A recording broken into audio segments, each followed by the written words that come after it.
Seal of Evil, everyone. Even the week after that is December. Oh, you, indeed. Yeah, no, we're gonna have a bunch of weeks of December incoming, that's for sure. But I want to finish this game this week. And I think we're close to the end. We got to a part of the game where we might be losing the Beast, man.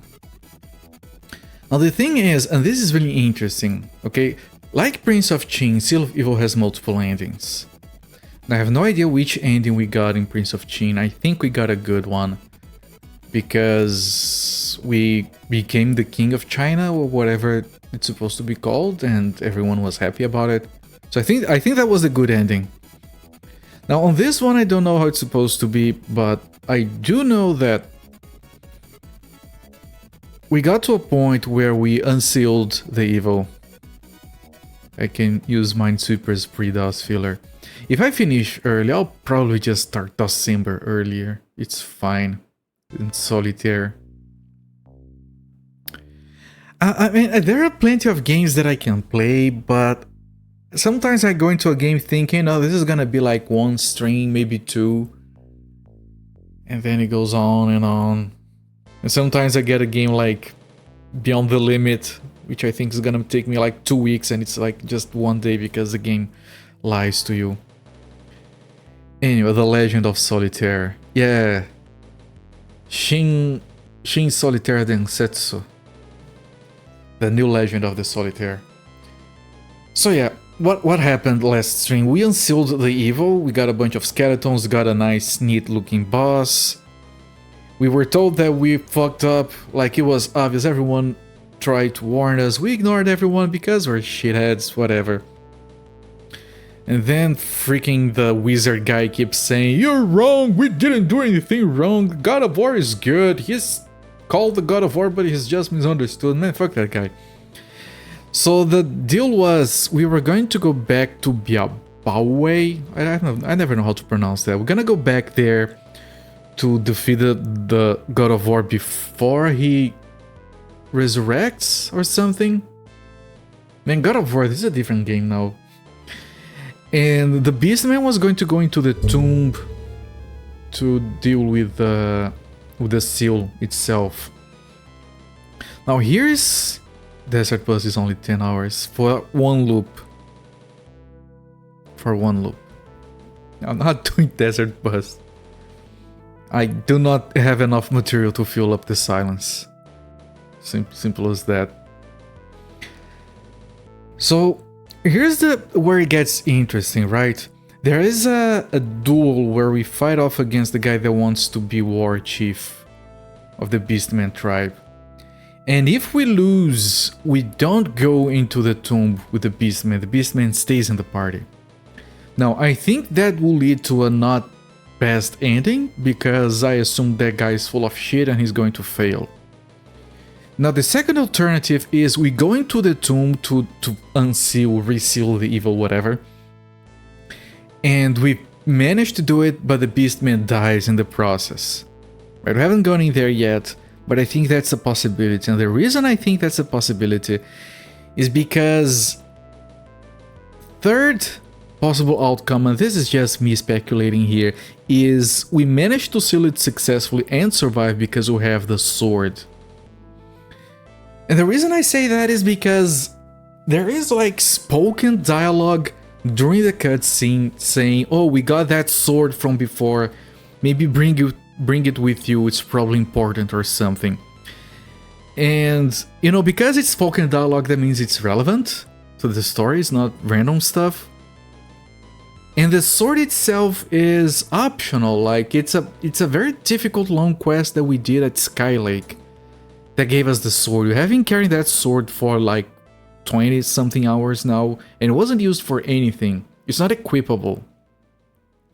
So I think that doing that quest early on probably enabled us to get the good ending now. So I'm opting into going with the Beastman in, so I did defeat the other guy in the duel. We're going in with the Beastman, we're being given the sword. If we send the other guy, we don't give him the sword.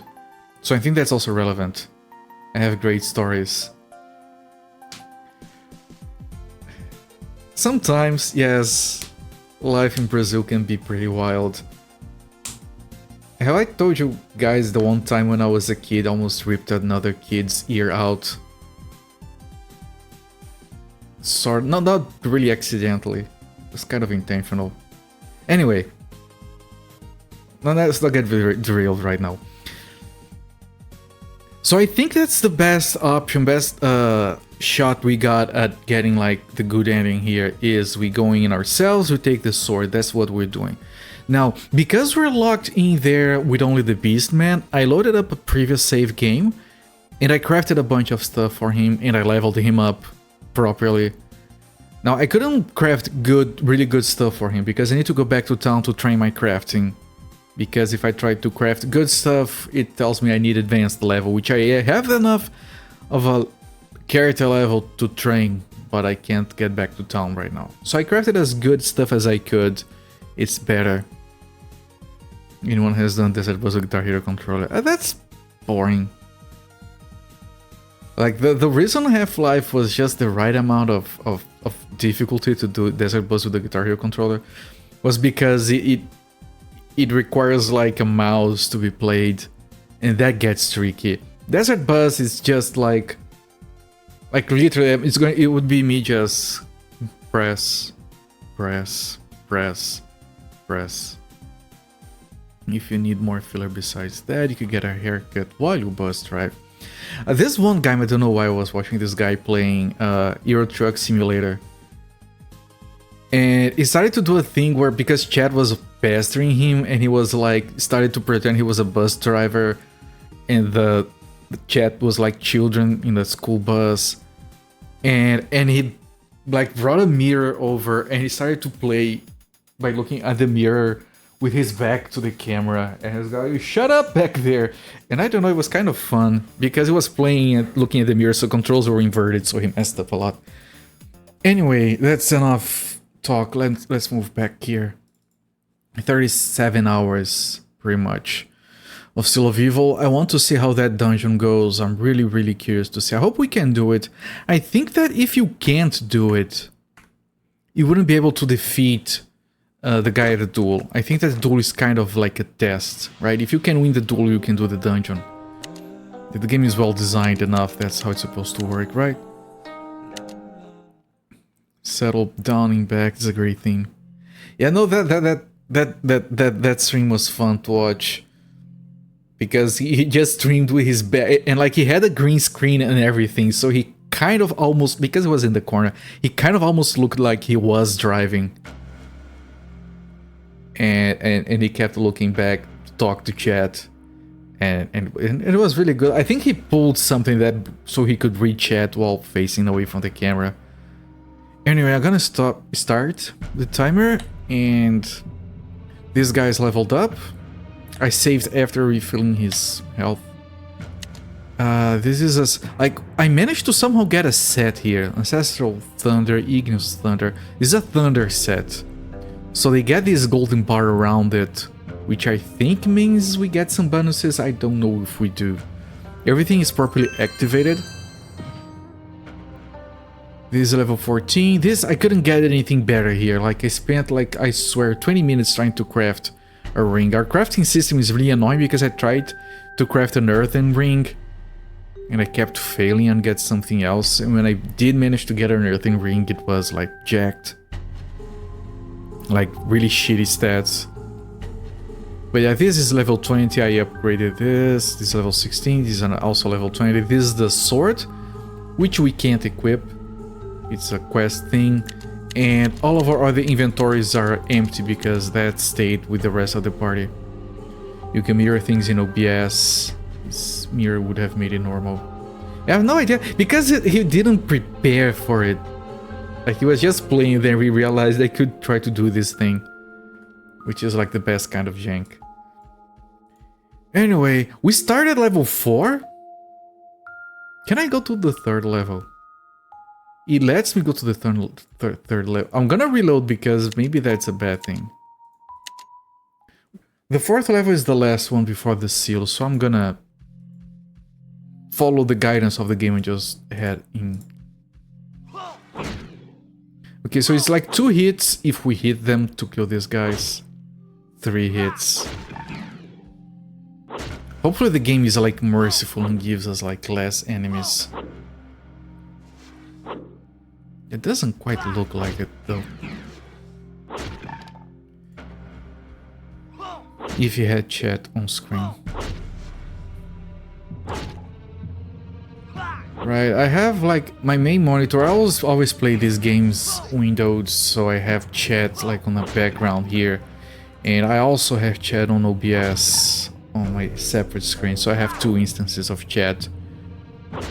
Which might seem excessive, but I've had cases where Twitch just disconnected one chat, but the other one kept working.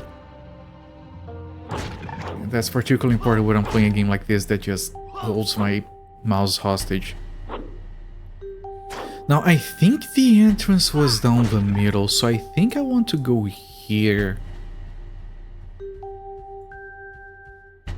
Maybe I can skip these guys, right? It might be the smarter thing to do. Maybe even intended. Go straight for the seal. Right in the kisser.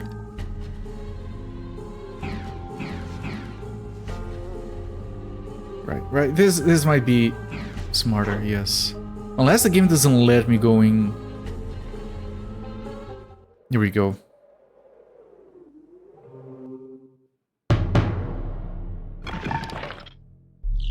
It's a lot of people.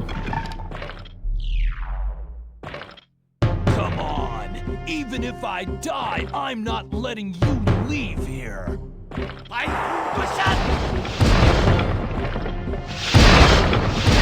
I wish I could do that. Yenho, mother, father, I'm dying. Take care, all of you. Please don't die. No! That explosion was huge. I don't think he made it in time. I refuse to believe it. Liang-hu will be fine. Lanwei, he's dead. Screw you, Young Hong. No! Liang-hu, hang on! I'm coming for you! Lanwei, stop! There's nothing you can do for him, and we've got more important matters to attend. Don't let him have died in vain. Oh, Liang-hu, I'm so sorry. He died like a true hero. Rest in peace, brother. Liang-hu was successful, Lanwei. It's up to you now. Be careful and make Liang-hu proud. What about the sword? What about the freaking sword? Let me put a save here.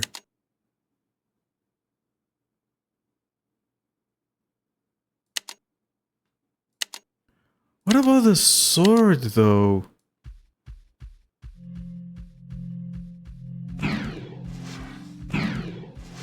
I mean, sure, the game could pull up, oh wait, he's not actually dead.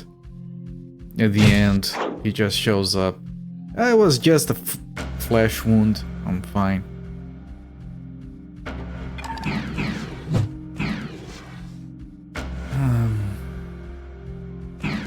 But yeah, I don't like this. Can I interact with anything here? Or maybe I can shove my sword into a statue or something.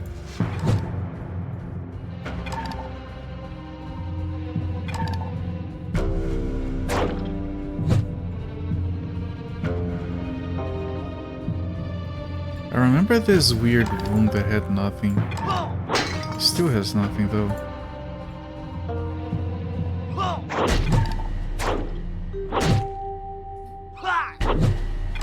Of course this is gonna take a while. Let me do this. This? Where is it? You didn't did everything here. Okay, let me do this to kill these guys.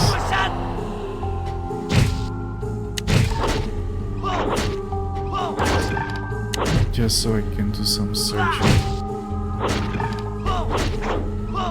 Yeah, he kills things really quickly like this. It's amazing.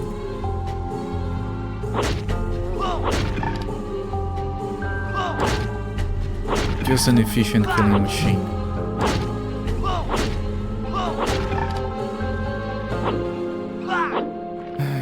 gonna be like the only way the story can progress. That's the most likely.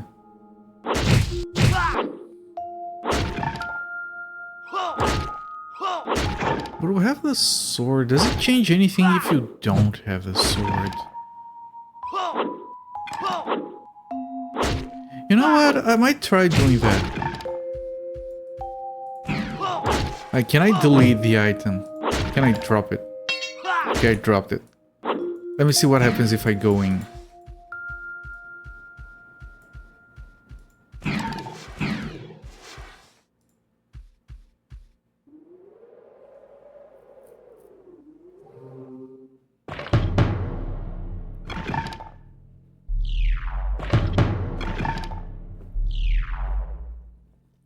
Come on, even if I die,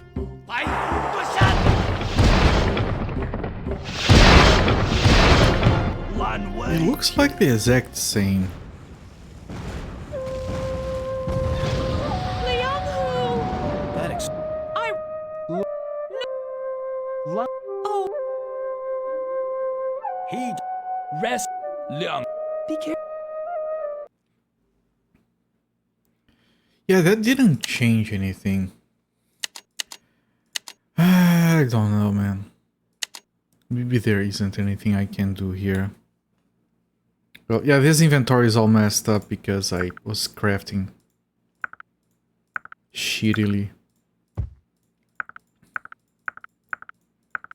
But I don't want to do more crafting until I can. Isn't this where he died? Like, not where he died, where he jumped off on the old cinematic. Wait, I don't want her though. I want the healer. I'm gonna keep the paladin. He's the closest we have to a tank, but I definitely don't want the assassin.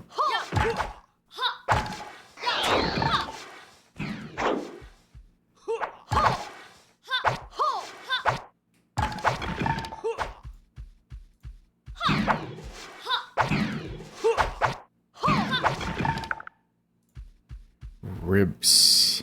Okay, let me switch over. We want the healer here. I guess. You want this skill, you want the summons. It has undone all of these skills, which is strange. The bindings. Which means it has undone her bindings as well. I'm gonna not fix that right now.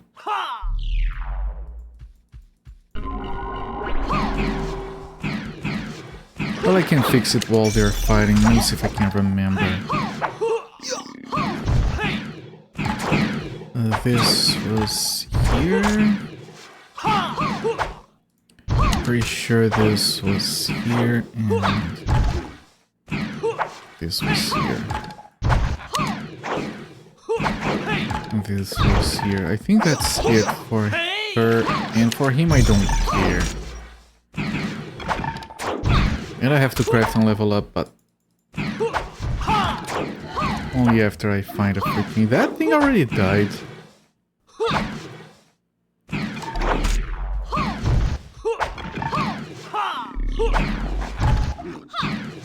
Yeah, I'm missing the damage from the beast, man. Unsurprisingly.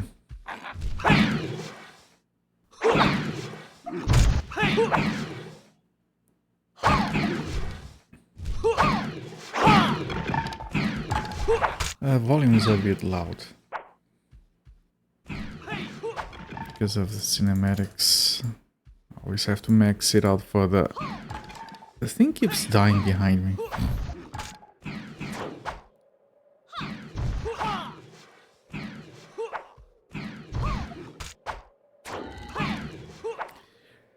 That thing is not surviving at all. And that's all of my mana gone.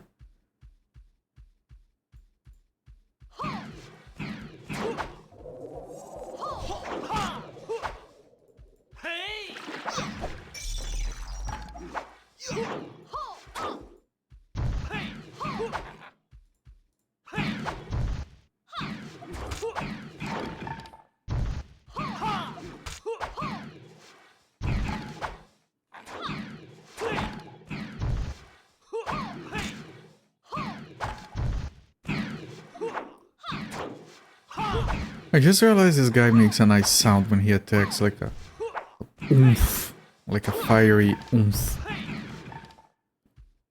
Really cool. I think that sky was supposed to be red and it forgot when I reloaded. And I'm pretty sure it wasn't red when the other guy went down into the dungeon. So I think that sending Liang Hu is the correct thing to do there. Yeah, I gotta love it when games forget to set everything on reloading. You missed the Beastman dive, how did that go?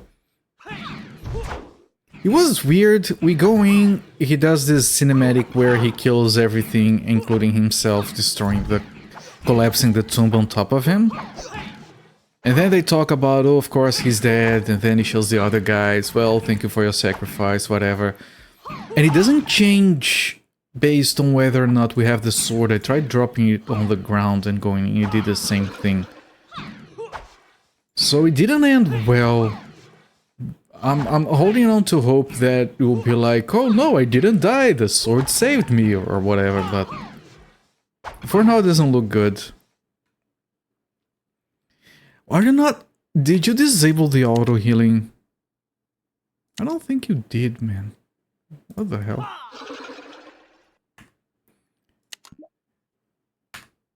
During battle.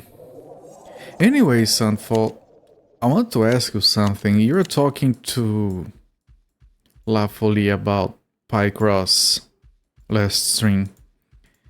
And you guys were talking about how Picross 3D doesn't run. The DS version doesn't run on flashcards because of memory issues or whatever. And I thought that was strange. I said, you know, every game I've tried to play on my DS, and I've played a lot of games, it runs on yours. Okay, so there are exceptions. That makes a little bit more sense. Because I tested it, and I tested with these weird-ass 200 games in one flashcard that I got some time ago, and it worked fine. I tested it on 2 DS systems. I have like a very old DS. I use a DSi. I have an old DS like that it also works on. Can you heal, please? Are you not healing?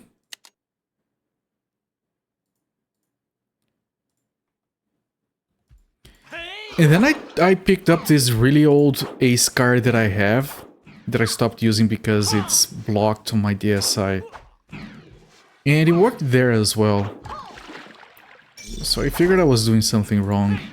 But if it runs on some flashcards then... I guess I got lucky with the ones I have.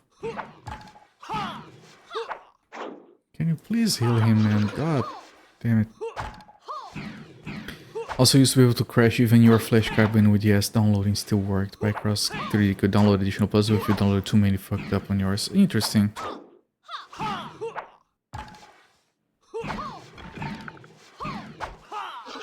Oh, thank you. You are healing, just waiting until the guy is almost dead before you do that.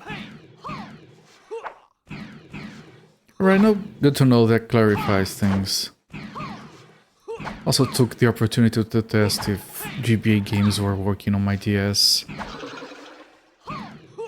I got one of those 3-in-1 GBA card things for the DS specifically. It used to not work with some games. I remember that Zero Mission gave me trouble with save files. But nowadays it works fine.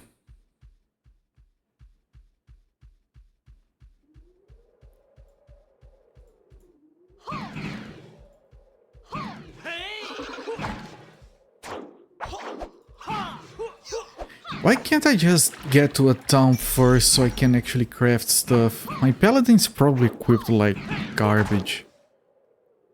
Yeah, this is tremendously horrible.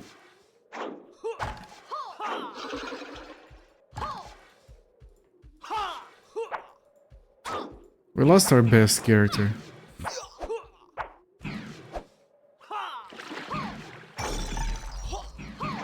And my summons are not leaving. And I also need to get extra levels. Reading the stats, but I need to do the crafting to see which stats I'm gonna need.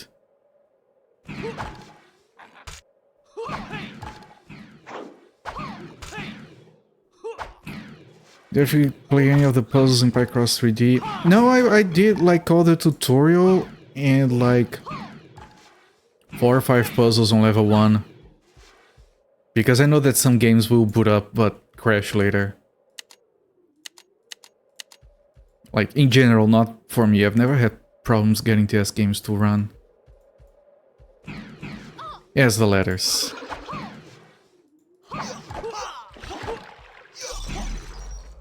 It reminds me because I have never played a Picross game before, and you guys were mentioning how Picross 3D is not actual Picross. So I'm sure the mechanics are gonna be different.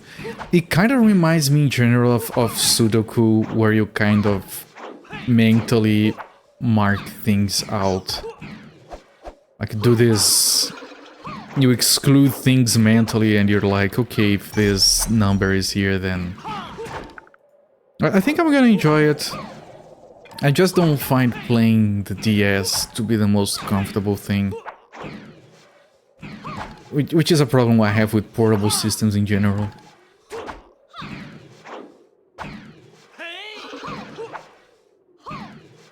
And I was testing on I was testing GBA games on my DS, and I remembered how freaking horrible the pixel ghosting is on those screens.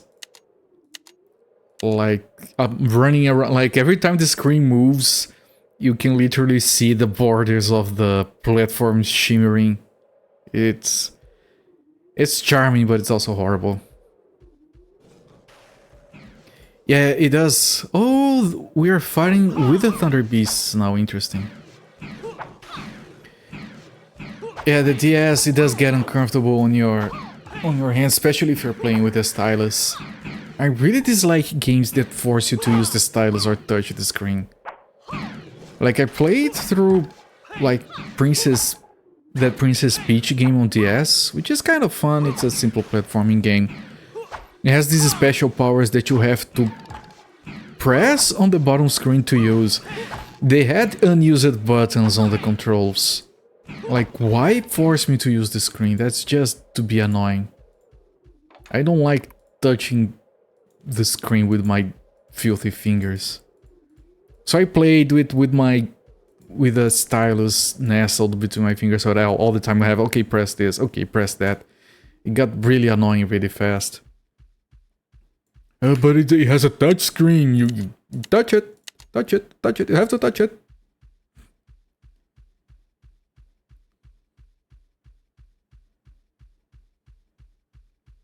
Honestly, just using the touch screen on the DS, even with the stylus, sometimes makes me a little bit uncomfortable that I'm damaging it somehow, because it's one of those capacitive or conductive. I never know which one is which, I always mix those two up.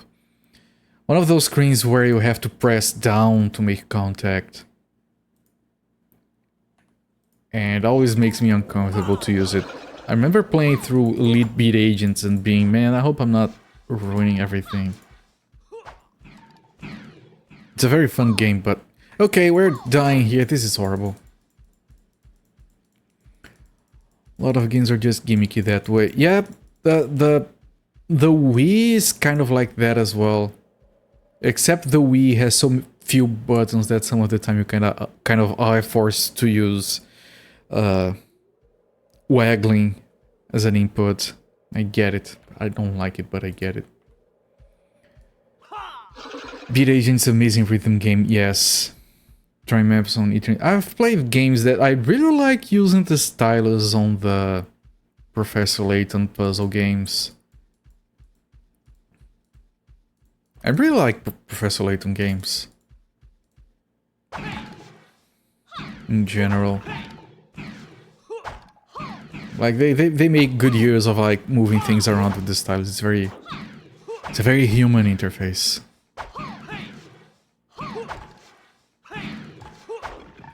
I'm amazed by, like, the DS was such a good system, because I absolutely detest portable systems, and I spent so much time playing games on my DS. I still have games that I want to play on it. The fact that I was able to play through the entirety of Dragon Quest IV on it, it's actually kind of a testament to how not entirely horrible it is. Miracle Mask was one of the best games you've played. That name does ring a bell. That's a Professor Layton game, right? Or am I confusing it with something else?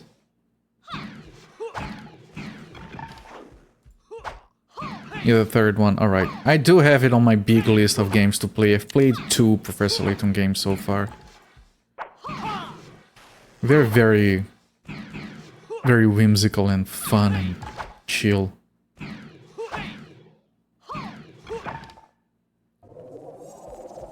I'm really curious, because I want to play the games in order, of course. I'm really curious to see the crossover between Professor Layton and Ace Attorney. That has to be crazed and fun.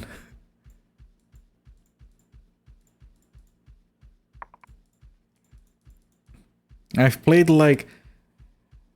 I don't remember where I was with Ace Attorney games. I might have played like the first one and stopped midway through the second one. I'll have to replay through everything and keep notes. Like, I hate that kind of game because it's basically a visual novel with some fanciness to it. I don't know why those games are so fun, man. It's just stupid. They're stupid fun.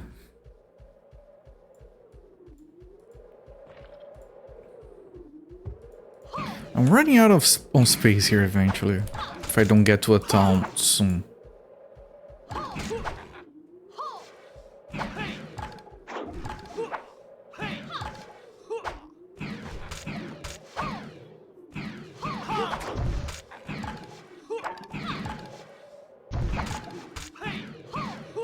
Trying to think about the DS games I've played. I played a lot.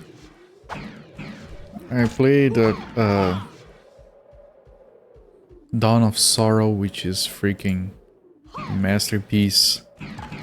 I think to me that's like the second best Castlevania, Metroidvania Castlevania.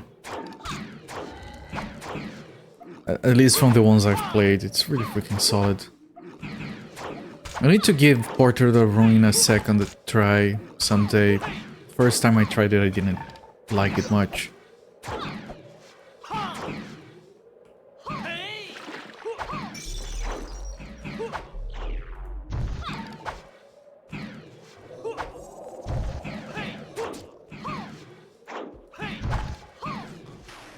Speaking of Professor Layton, I really like that. I think it's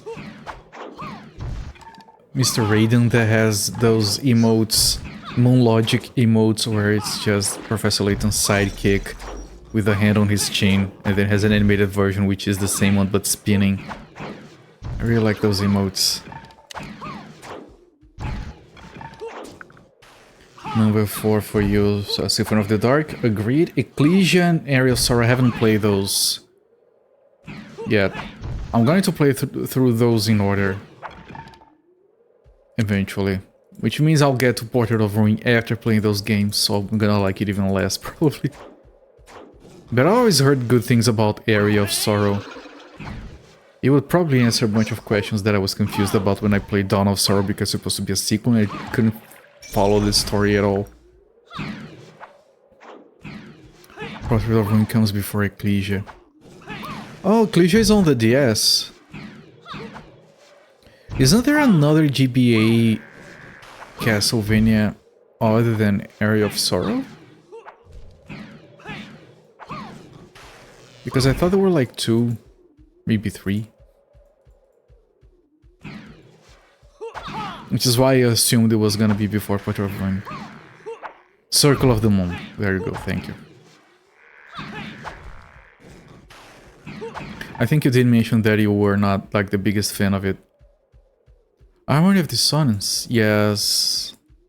I have this huge spreadsheet of game series that I want to get to, and I have all of that written down there, because I know I'll just forget if I don't write things down.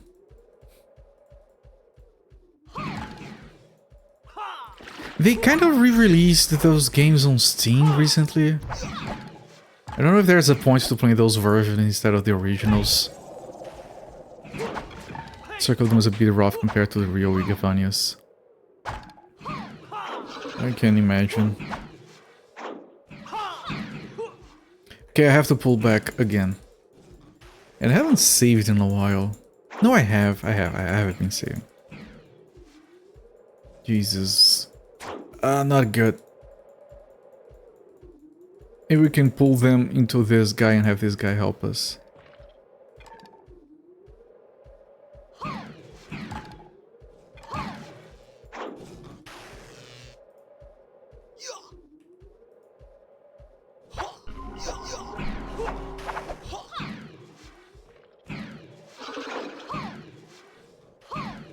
Yeah, no, he's not. Oh no, he's attacking, okay.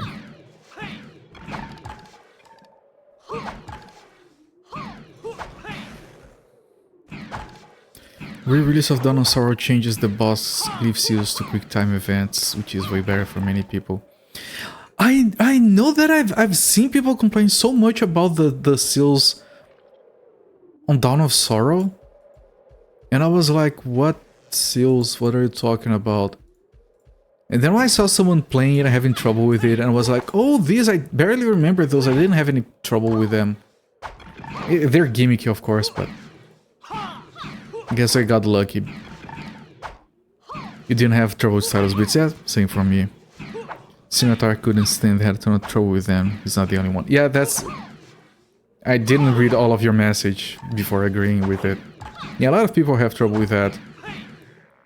And I mean, they're not gonna change those into, okay, grab your mouse, let's start drawing.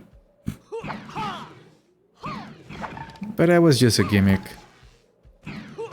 Like, I have no problem with it, but it shouldn't be in the game anyway. It has a touchscreen! Stop everything, pull out your stylus. It's, in a way, it's the problem I have with Super Mario Sunshine. We have, like, the Mario mechanics that everyone loved from Mario 64. You can run, you can jump, you can do a triple jump, backflip, everything. And then you have to, every now and again, stop everything, pull out the water gun, do something unfun for a few minutes before you can go back to playing as normal. So when people talk about enjoying the segments, like those challenge areas where you don't have the backpack, they enjoyed those because, yeah, that's what they wanted. They don't want a stupid water backpack. It just breaks the rhythm of the game and doesn't let you play the game as you... Like, oh, look, I'm jumping. Oh, wait, I have to cross a gap and use the water gun because it's dumb and gimmicky. Long time recommended a particular patch on our HRD and they removed the glyphs entirely. Just play the Dominus collection. Of course there's a patch to remove those, right? Good, I mean, I'm glad that people have options.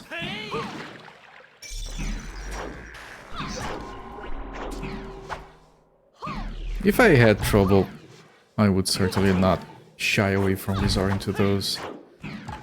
And I hear those can get, like, really freaking annoying on emulators. But then, yeah, it's not quite the fault of the game, of course. But I can see them being really freaking annoying to deal with.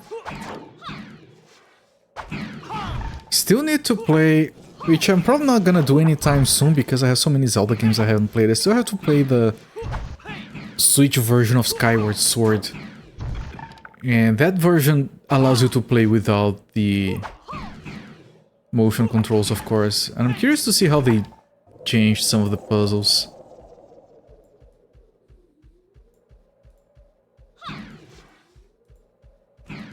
Also the pointing at the screen with Super Mario Galaxy.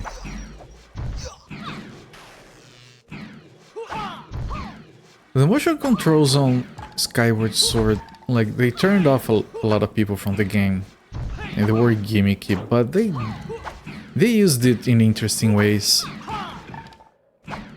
Like the final boss fight, I think it's one of the stages on the final boss fight in that game, has this thing where you have to, like, twist your controller to mesh these patterns on the enemy sword. It's not spoilers, don't worry. I can't even explain it properly. But I was really, it didn't feel gimmicky at all. It felt quite interesting. The one problem I really had with that game were those stages. For those of you who have played it, you'll know what I'm talking about, with the big shadow creature climbing up the pit. It just tired my arm from so much waggling the controller. Like, it was way too much waggling. By God, it hurt. Galaxy and Galaxy 2 are the two best 3D Mario games. Agreed. Shame they only have pointy bullshit and make them difficult to play nowadays. I do agree. Like, Super Mario Galaxy is the best Mario game ever. And like, it's one of the best games ever made, period, for me. Like, I'm really... Everything about the game is perfect. Galaxy 2 is fun and fine. But I've played through the game once, I don't really feel like playing through it again. Mario Galaxy 1 I do want to play through again eventually. I mean, I've played through it multiple times already.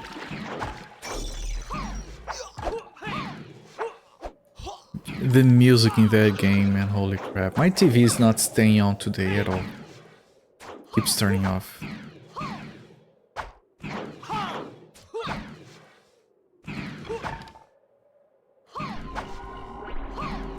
I actually imported the Galaxy 1 OST because it's so fucking good. That's a good use of your money. I do agree. I did have it on my... whatever device I used to listen to music on. Back in the day. It's just that, like, one of the discs was the orchestral stuff and the other one was the non-orchestral stuff. And of course, the orchestral music is just miles beyond. Dun, dun, dun, dun, dun, dun, Katamari Damacy. Those are good choices, yes. Dun, dun, dun, dun, dun. I like those Japanese ads for Katamari Damacy, where you heard the theme song from a distance. It was like, na, na, na, na, na, na, na, na, na, na, and it would pass by the window because someone was rolling a ball around. Fun times. Single best video game soundtrack ever made. I mean, the theme song by itself is already a freaking banger, right? You don't even have to have played those games to know it and like it.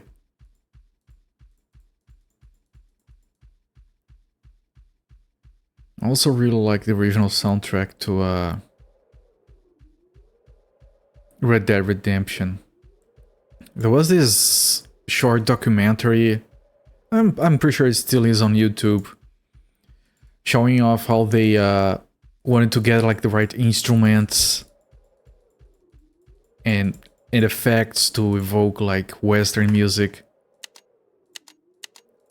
and it was really fun to watch because you can hear it working out pretty well. And they make good use of like dynamic music, which not enough games make good use of. I mean, Mario Galaxy like has those boss themes that have multiple tracks that keep turning on and off depending on the stage of the fight. Like the fight against Bowser, whenever he's running around because he catches on fire or something, whenever he's running around there is this added track with vocals on top. It's stupidly amazing, man.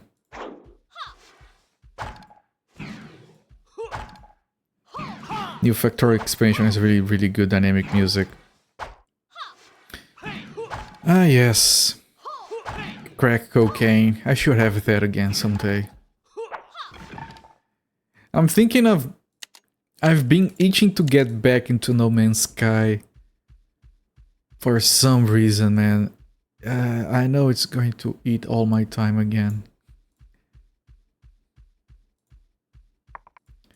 You know, you never really get off those drugs. Every now and again, I still have dreams about World of Warcraft.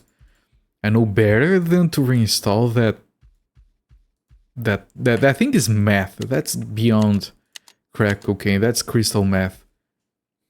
Girl Norman and his sky. Yes, Norman's sky.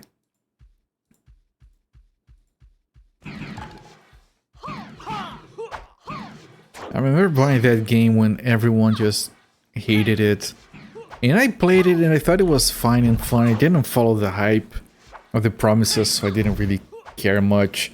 It just didn't hold my attention for too long. But then I played it again a couple of years back, after it was more fully fleshed out, and oh man. Sorry, the storyline in that game is actually so good. You can't talk about it without spoilers.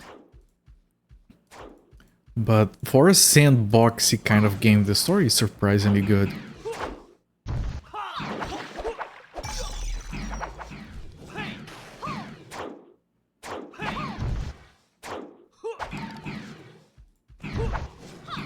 We want to play it again, but they keep releasing major patches. Yeah. I'm thinking of waiting for Worlds Part 2. And then grabbing the files for the old expansions, because I never did any of the expansions because I freaking hate... Boa noite, VV. I really hate the whole FOMO aspect of those expansions. So I'm thinking of just grabbing the files. There's like a GitHub repository for those nowadays. And playing through them at my own pace. Expeditions, yes. I call them expansions, yes, expeditions. And after I've done all of that, I might edit my save file to unlock the Twitch stuff, because that's another FOMO bullshit that shouldn't be there. You know, they could just release a DLC. I wouldn't mind, honestly, because it's more content. The game has no DLC at all. They could release a piece of DLC that is like $10 and it unlocks all of the Twitch drops. But the expeditions being time-gated is just dumb.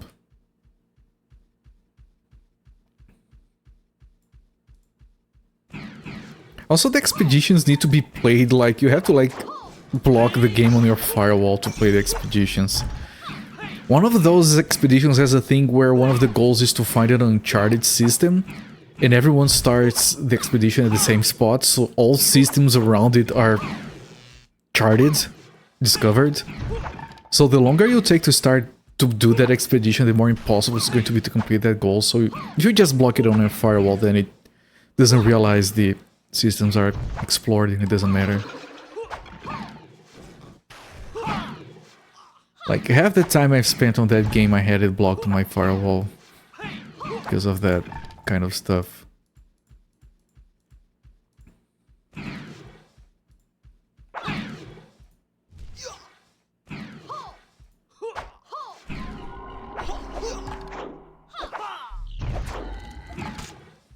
Yeah, the thing just died. I still have minutes, fine. Oh, the thing's coming to help. I really find it a nice detail that the enemies that we had before, they are fighting on our side now. Because there's a graver threat looming around. Skeletons everywhere. I thought it was just gonna be the guardians at the tomb, which makes a whole lot of sense. Like, the guardians are there to protect the seal. If the seal is broken, then they want to fight against these guys. That makes sense. But these ones as well, actually kind of surprising. Now, this region where we're going back, the South Sky Mountains, we haven't been here before. This region specifically to avoid backtracking through regions we have visited before. We're on chapter 7 still, and I think this game will have 10 chapters, so I'm kind of surprised by that. That we're already at this point in the game, and unless it doesn't have 10 chapters... Prince of Qing had. The final chapter was shorter, of course. I assume we get back to Bahia and we get to the next chapter when that happens. Possibly on the exit from this place. We completed a quest. Sun Fox got a new spell effect. Really?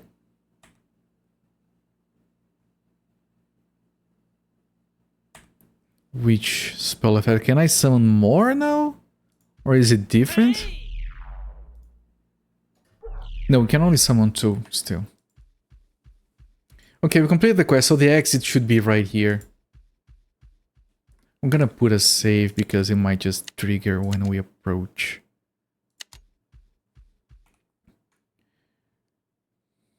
Liang Hu, please come back alive. They haven't changed. I should have checked if this changed. If he died without the sword.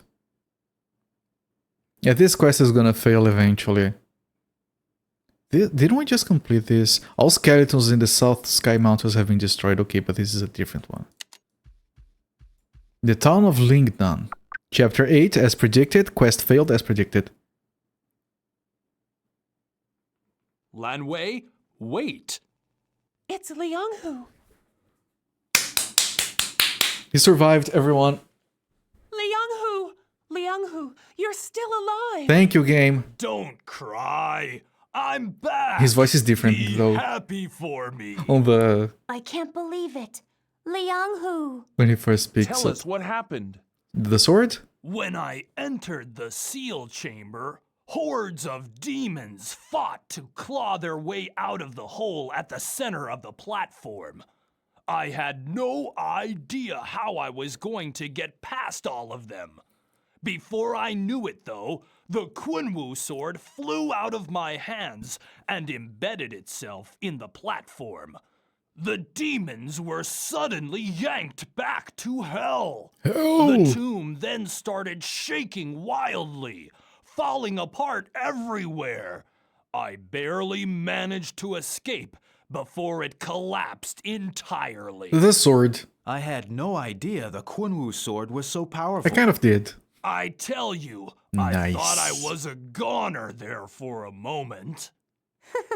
You're too ugly to die that easily. The 5 of us must go after Chiyo together then. Sure, you. It seems to The be way they the say only way to Churyo. defeat him.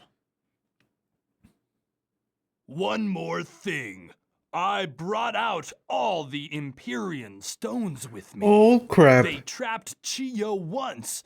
Maybe they can do it again. This is definitely required for the good ending. Let's just hope we can do it. Last time, it took a god. Last time you took a god is a freaking great quote, man.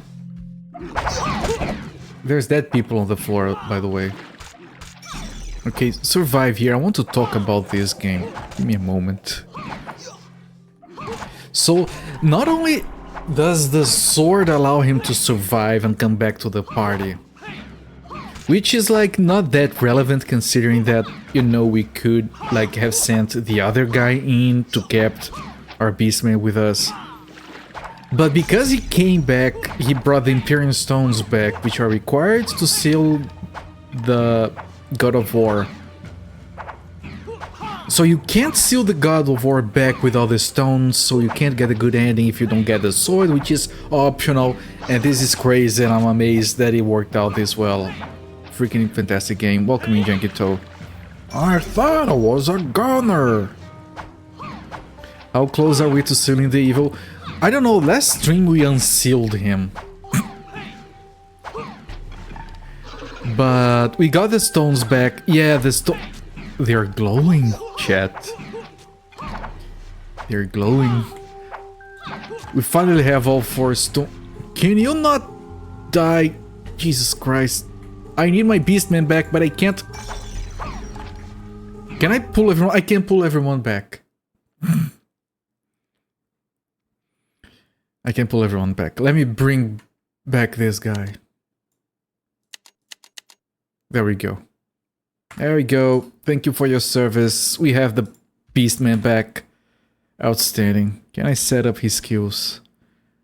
We want this here. We want this on auto. We want this here. Did we do anything else with him? I don't think we did. No, that's it. Alright. Chapter 8 then. And Jankito, I do think that we are on chapter 8. I think there are 10 chapters. Right, I'm thinking 15 hours. I'm thinking this week. I should have saved. Yeah, but it's fine. We have that guy with us now.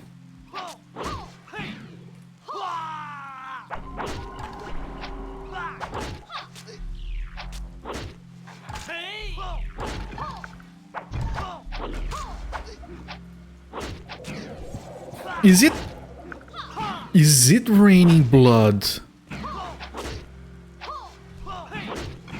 Chat, it's raining blood, chat. Did you guys remember when I said that we should put more points into metal? This is the result, all the points into metal. It's raining fucking blood. We're in a hilarious song, yeah. You can see the little puddles on the ground as the rain falls. Expect no less from a game called Seal of Evil. You have the dead peasants on the ground and it's... You have the red tint around us and it's... Oh man. I fucking love this game. Okay, everything is good. I can save over here. It's fine. Ah, I'm so relieved. The song is not new though. Game hasn't had a single seal in it, not even walrus. Well, it did have like a seal that we broke, but I get what you're meaning.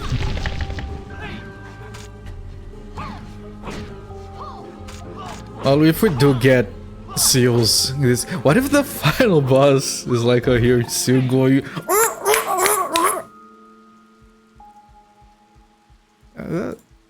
But it has to be evil though. I'll do the impression of a seal that is evil. It's just saying but curling your mustache. Seal is broken, said the man with the blooded club. Yeah, that's a good call out, I guess. He clubs you instead.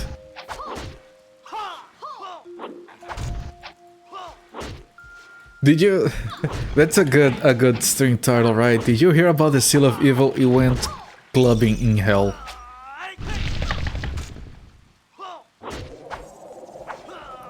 Can you heal yourself, my friend?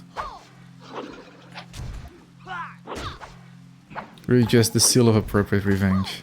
Yeah, that's true. Ah, Jesus, man.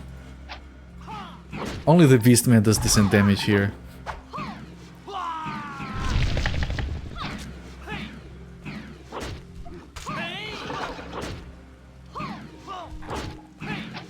I liked how the Beastman said hell, though. Yank them back to hell! Which is a very scary place. Sometimes I feel like these voice actors were reading as if they were directed to read a children's book. Just the way they say things. It's like no grown-up would play this, right? It's raining blood, motherfucker. This is not a game for kids.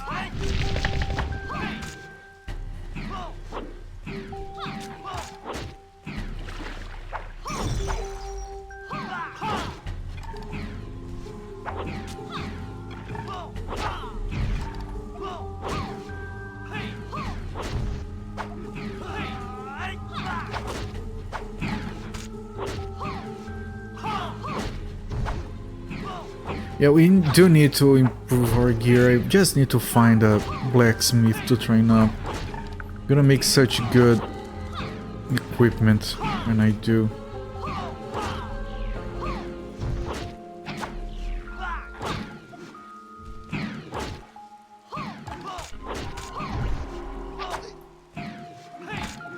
Oh, the armor buff also goes on the summons. Nice. Hadn't noticed.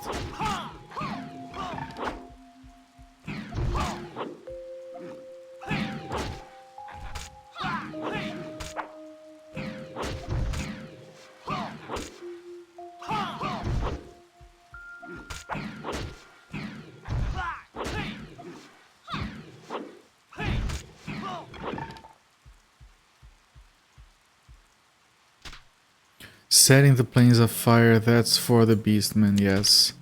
Is that the skill we're using? Setting the planes of fire. I think it is.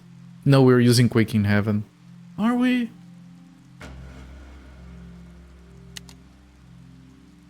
Yeah, no, you're using Quake in Heaven, which is better.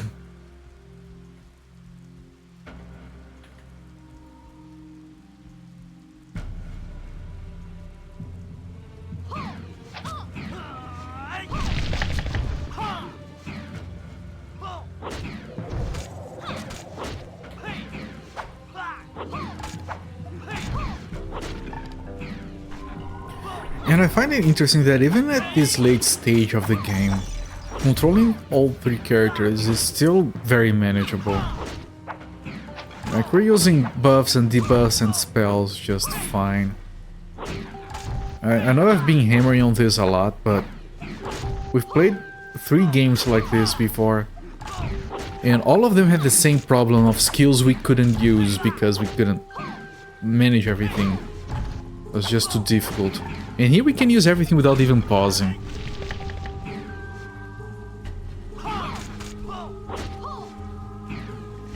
It's kind of a shame that this genre in general never really took off.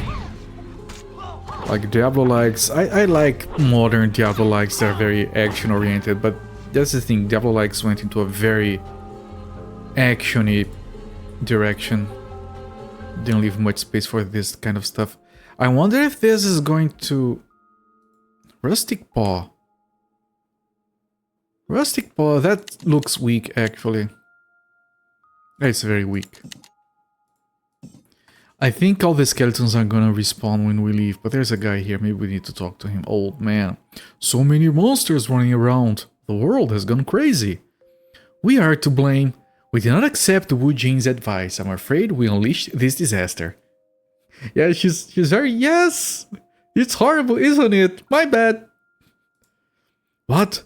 You caused this horrible... What? What do you plan to do about it? We'll do everything within our power to prevent the resurrection of this evil god. If we fail, I guess you're dead. In the south of the town, there's a mountain road leading to Thunderhome Peak. It winds through Red Moon Plains and Sunset Valley and is a shortcut to the west. I hope you can stop the disaster. Thank you, sir. Okay, that conversation was not that useful.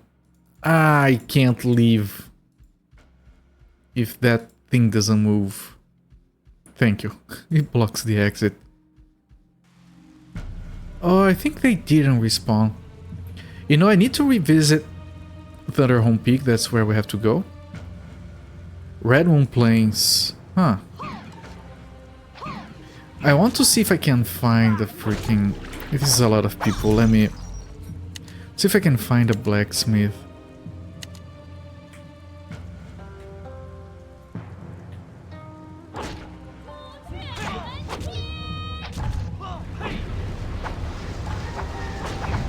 You can see just the rain against the black background. Nice.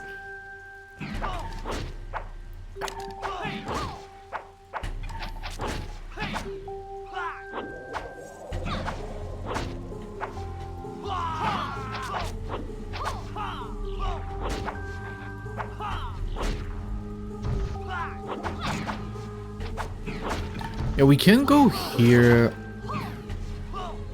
He said that the thing circles around, but I don't want to explore everywhere. Incredibly chill paths and so cool to have a demonic flaming target the wooden huts. I mean... did you guys just unseal the evil god of war and his minions? Are you really the ones responsible for the fact that it's freaking raining blood right now? Yes? Well, and you're burning up my house. I guess that's... in character for you guys. Yep. Do you have a problem with that? No. Whatever. It's fine. I don't mind.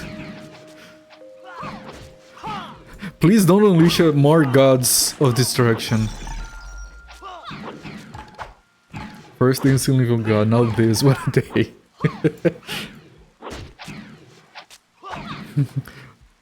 Did you unseal an evil god? Yeah, I hate when that happens.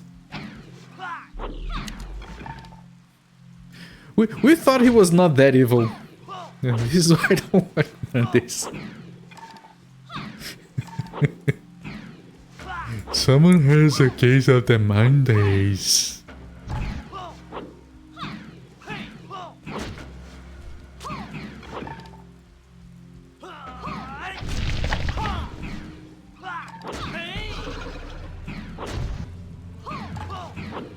I can't use much of his mana right now. This guy can refresh his healing. I don't know where to go from here. Do we go to Red Moon? Do we follow the guy's suggestion?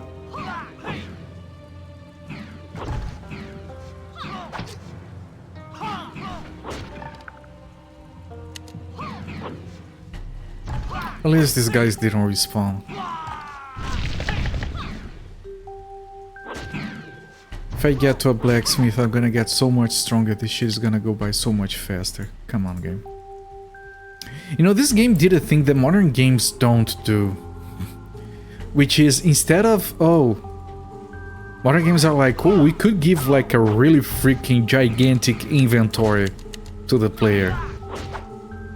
No, let's force him to manage a stash instead, because that's immersive or something. Or just give me the inventory. Why does it have to be a chest back in town?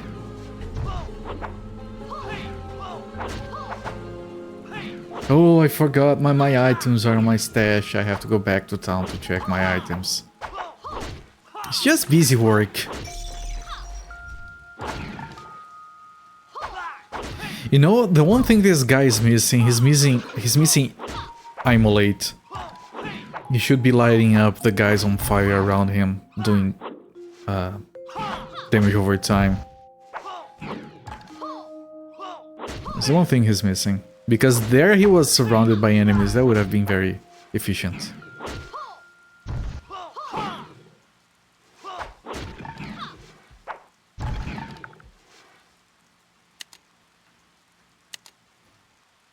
And my TV keeps dying.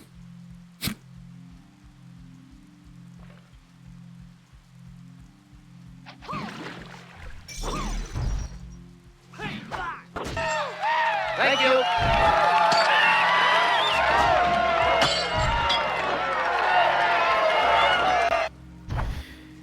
Harry Ingles, thank you so much for the raid, my friend. Welcoming everyone from Ingles's channel. Welcoming everyone. I'm Culprit. I stream from Sundays to Fridays. Usually playing old games. Always playing old games. I'm currently getting onto the end game here on Seal of Evil. A party-based Diablo-like from China, released in 2004. Welcome everyone. What were you doing, my friend? We were doing English Legacy Golf Challenge Part 60. That's a lot of parts. Unless you play for like 10 minutes a stream, that's a lot of streaming. Good evening, Mr. Ingles. How's the night been? But night's been good. The character we like the most died, but then he got... Speaking of... You distracted me? This guy just died. The guy we cared about, this beast man, he died, but he got better. So yeah, the night's been going fine.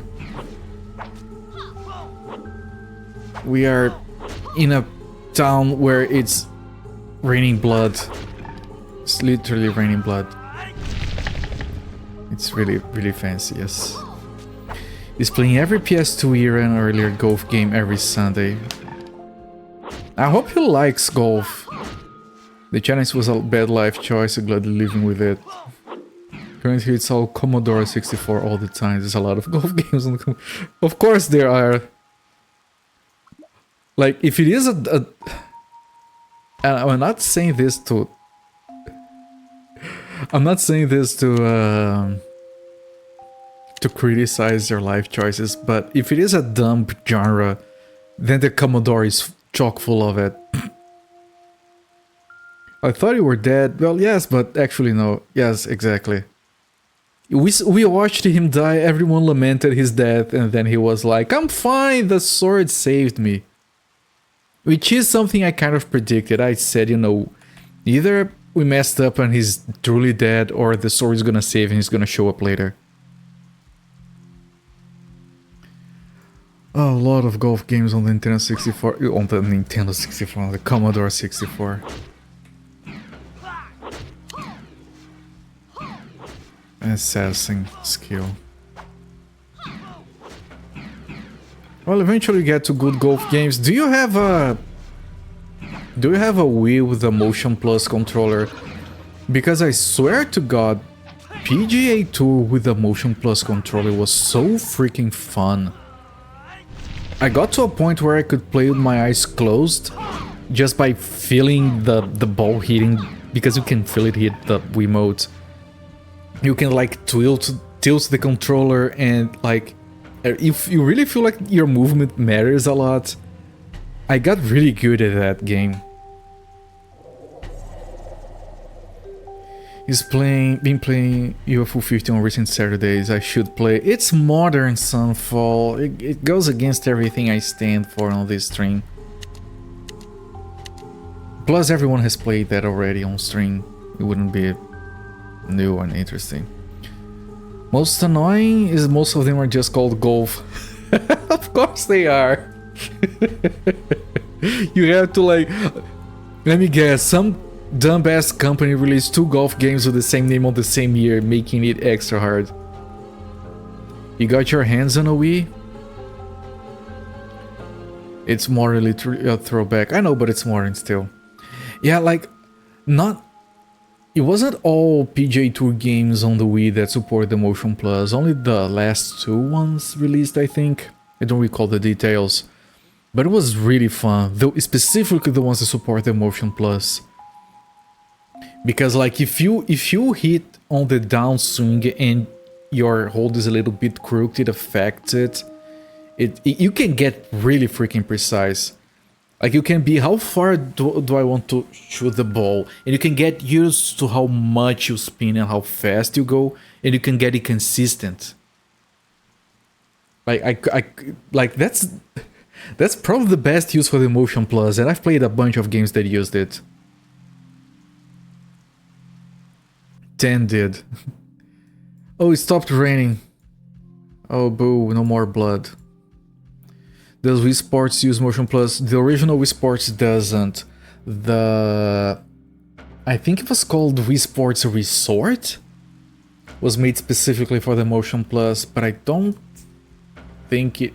I don't even know if it was called Wii Sports or just Wii Resort or something. I don't think it had golf in it. But no, the original Wii Sports was a release title, and those games didn't get patches, so they never added Motion Plus support to it. Wii Sports Resort, right, that's what I was talking about. It was the backing for the Motion Plus. I don't recall, I think I played every game on Resort at least once. I don't recall it having golf, but might be my memory failing me. Motion Plus controller give you better results wasn't one of those uses properly things. Yeah, it gave you more better results because the Wii had an accelerometer, and the Motion Plus has a gyroscope. The accelerometer, if your controller is still, it has difficulty detecting like orientation because it can only detect gravity. Okay, we have completed another quest. We got a truckload of skills. Destroyed all skeletons in the town of Lingna. So this quest keeps completing into here, but it stays here because there are more monsters in the way, which is interesting. Okay, so let me manage this a little bit. Paladin and Assassin. Okay, you guys get over here temporarily, just so I can clear my inventory. You came to Boom Blocks late, so glad you found it before you packed your way away. Is that the game? No, Boom Blocks is a different game. There is a game called Tap something. Tap Mania, whatever. which was really clever. You were supposed to get a cardboard box, like a shoebox, put it on your lap, lay the motion control, the Wii Remote on top of it, and tap on it to play the games. It was like a weird, like Kong bongos thing. It worked really well. But if you want to play a really good Wii game, if you want a recommendation for a game that is amazing, that would be Rhythm Heaven Fever. I honestly, you guys know I don't play through the same game twice. I 100%ed that game twice. It's that good, man. The door is closed. The door is obviously not closed. This is the most unclosed door I have seen in this game. Okay, so we came from here, right? We got some shanks here. Let me get some shanks, everyone. Boombox was reverse Jenga. Yes, Boombox was very early on the Wii cycle. You just throw things to knock shit off. It's fun. Kind of like Angry Birds, yes. So I'm just gonna put on a save in case it refreshes the enemies. I don't think it does because they're connected to a quest anyway. But this guy said... I can't talk to him again. He said we should go this way. Through the Thunderhome Peak. Let me take a brief look. Quest failed. No! He tricked us! Of course he hates us because we brought death and destruction upon him. Later a sequel that had motion plus support. That might have been... I played a lot of Wii games back in the day. My memory can get a bit fuzzy. We got a new quest. Yeah, I'll destroy everything in here. We can't go back from here. And I'm worried that we might get locked off Thunderhome Peak. You have to pay attention to that. Use a different save slot just in case. There was this adventure game on the Wii. Which was like 2 characters and it was like cartoonish.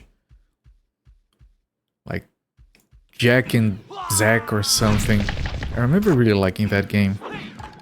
They're directed by Steven Spielberg. I know, like, how much do you need to be paid so I can... How much do you need to pay Steven Spielberg to get his name on a game? There we go. That's their marketing budget. Kind of steampunky, yes. I didn't finish it. I got stuck on like the final or second to last level. It was really fun. It was very polished and simple and fun. Like Zack and Wild or something like that.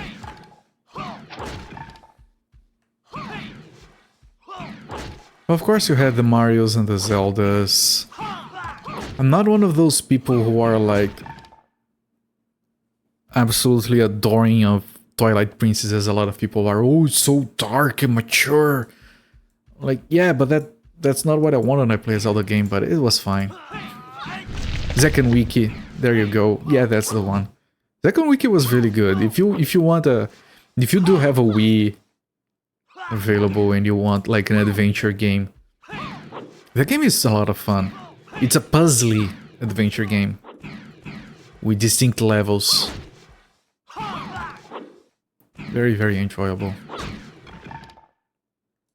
Then you have, of course, the Wario game, which I forgot the name of. Shake It? No, Shake It was the Wii Wario game. I'm not a big fan of WarioWare. But it was like a 2D game on the Wii, where you shook treasure chests. It was like a platforming game. It was really fun. What else did I enjoy on the Wii? I liked Wii's Smash Bros more than the Switch/Wii U's Smash Bros. I thought the campaign was more fun. Because I don't care about competitive. I know a lot of people care about Smash Bros. Competitive. That sounds like a bad idea. Rebirth games for the Wii were great, yes. Oh, the art style. Yeah. I want to play like there is a Game Boy Castlevania that is very rough, but the Rebirth version is much better and it's really polished. That one, however, I can't play it without installing the channel. And that can be a bit dangerous if the WAD file is messed up in any way. So that game, I'm gonna, when I get to it, I'll just emulate it for safety. Castlevania Adventure Rebirth, yeah, that one that I'm talking about. There are ways that you can play those channels without installing them, like with these weird channel emulators for the Wii. But it doesn't work with that game in particular. It does work flawlessly on Dolphin, yes. It's fine. I mean, sure, maybe, you know, I live in Brazil. What is Nintendo going to do to me if I talk about Dolphin? Like, we're talking about a country where you can still to this day go on any freaking street shop and buy bags of PS2 games. I think I've showed you guys what those look like here. It's just like a sleeve with a printout of the cover in a disc slipped inside. It's literally... It's physically impossible to find a PS2 in Brazil that isn't shipped. Just like when I went to buy a 3DS for myself, I asked on some forums, like, what can I do to, like, unjailbreak a 3DS because I'm buying one that is already jailbroken. I was like chided and banned and whatever from the forum. The thing is, you can't buy a 3DS. You could never buy a 3DS in Brazil that wasn't already pre-modded. How much a bag is it? No, I say bag because it's like a little plastic thing.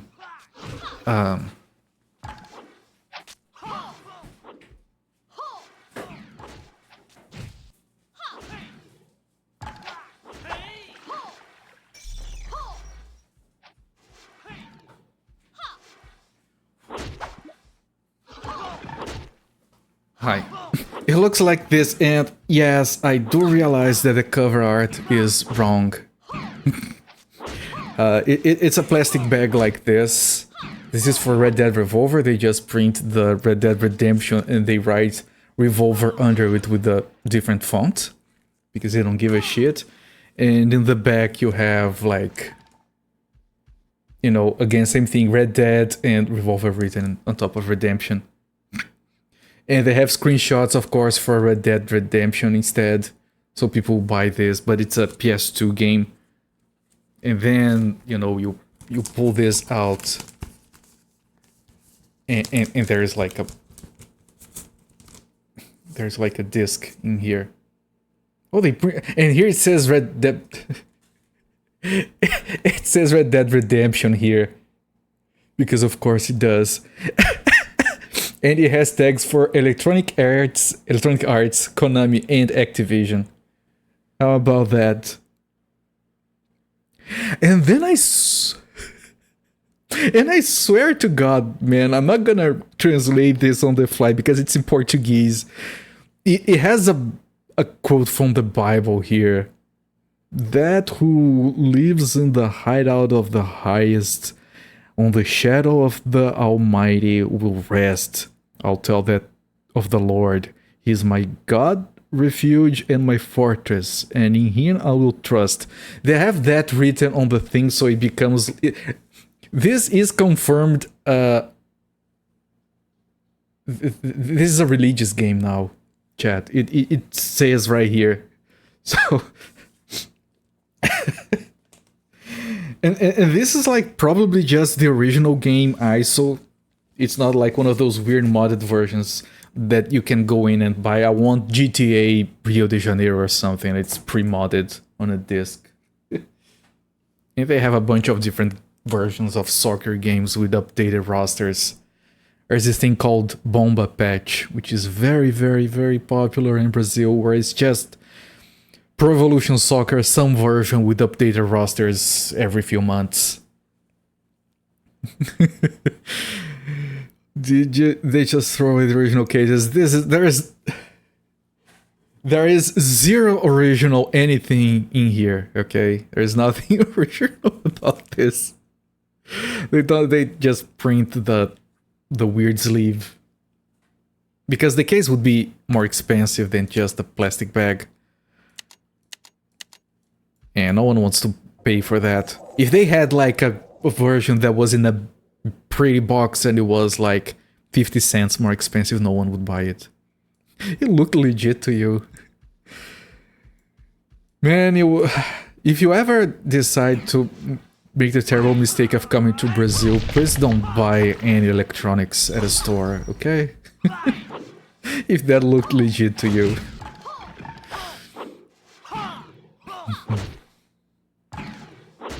And I'm only half joking because electronics at an actual store is going to be fine.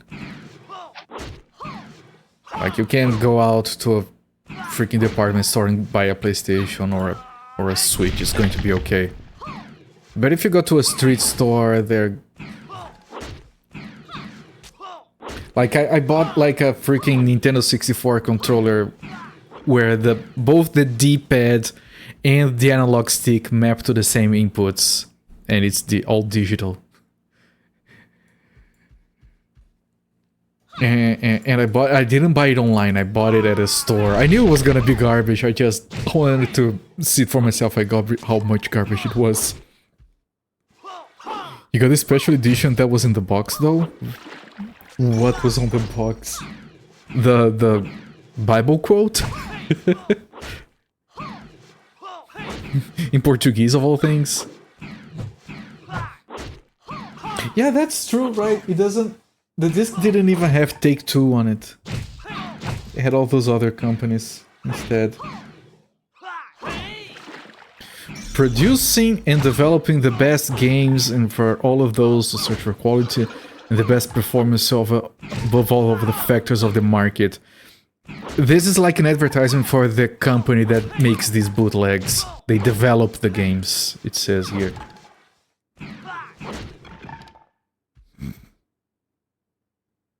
And then, instead of having a blurb about the game, it has like a blurb about the PlayStation 2. It's a console released this year and whatever. It's probably the same they use for every game.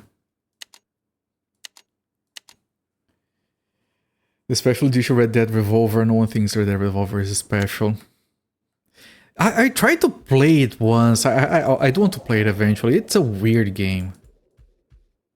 Like, it feels like a demo for a 3D engine.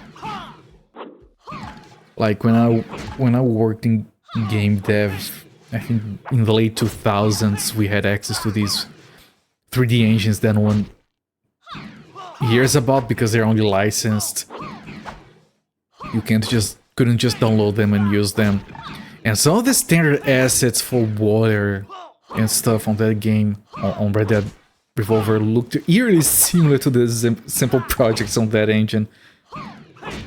You had a metal case and everything, nice! I have a friend that has a collector's edition of Red Dead Redemption, it looks really good. I only have one special collector's edition, well, we got level 21. I have only 2 games on a special collector's edition. The only reason was because the price didn't justify getting the regular versions at the time. One is Gran Turismo 7. It got a lot more expensive later. I don't know if it was a mistake of the price, but it was like 10... It was like... In US dollars, it was like $5 more expensive. So yeah, I'll get the collector's edition, why not? If it is that cheap. And the other one is that Nintendo Switch, like... He died! I healed him! Did I save recently? I think I saved recently. That's stupid. And the other one is that Nintendo Championships for Nintendo Switch, whatever it's called. Which is the same thing. Galleon Punching Puppet for whichever lunar game that was for. I never got one of those that came with action figures or anything fancy like that.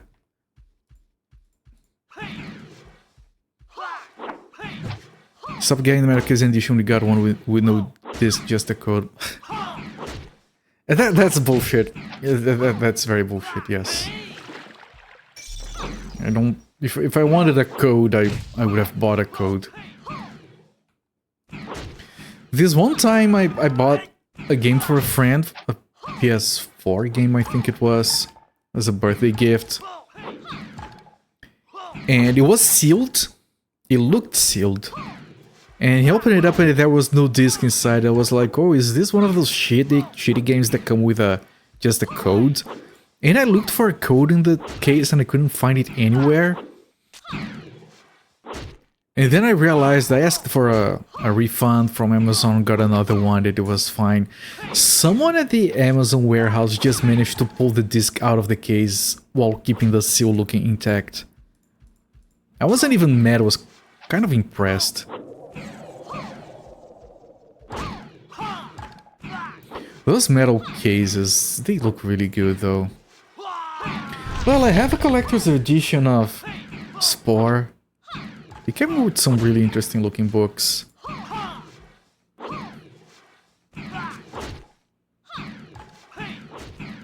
Access to proper shrink wrap does wonders. It wasn't shrink wrapped though. I think the guy managed to like, because it was the standard PS4 wrap is like folded, and shrink wrap is not folded like that. I think he managed to like squeeze through the folds. Also, I don't think he would be able to bring a shrink wrap machine into the Amazon warehouse he works at. You got a metal case of Halo 3 or 2.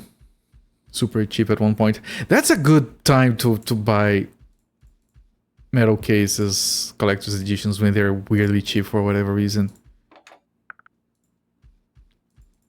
Like, I do enjoy my physical collection. It's very small, especially compared to like any other streamer. Like, I would be watching someone playing like Civilization 2 and I would be like, oh, I have the case for that game, I still have the manual. And they're like, yep, me too. As well as every other Civilization game. I'm like, yeah, sorry. I have a small collection, but I really... It makes me feel at ease looking at it. I'm kind of proud of it, despite how small it is. Of course, because it's small, it only has good games. You know, some people buy games even if they're bad just to have a bigger collection. I do that on Steam, but not for physical stuff.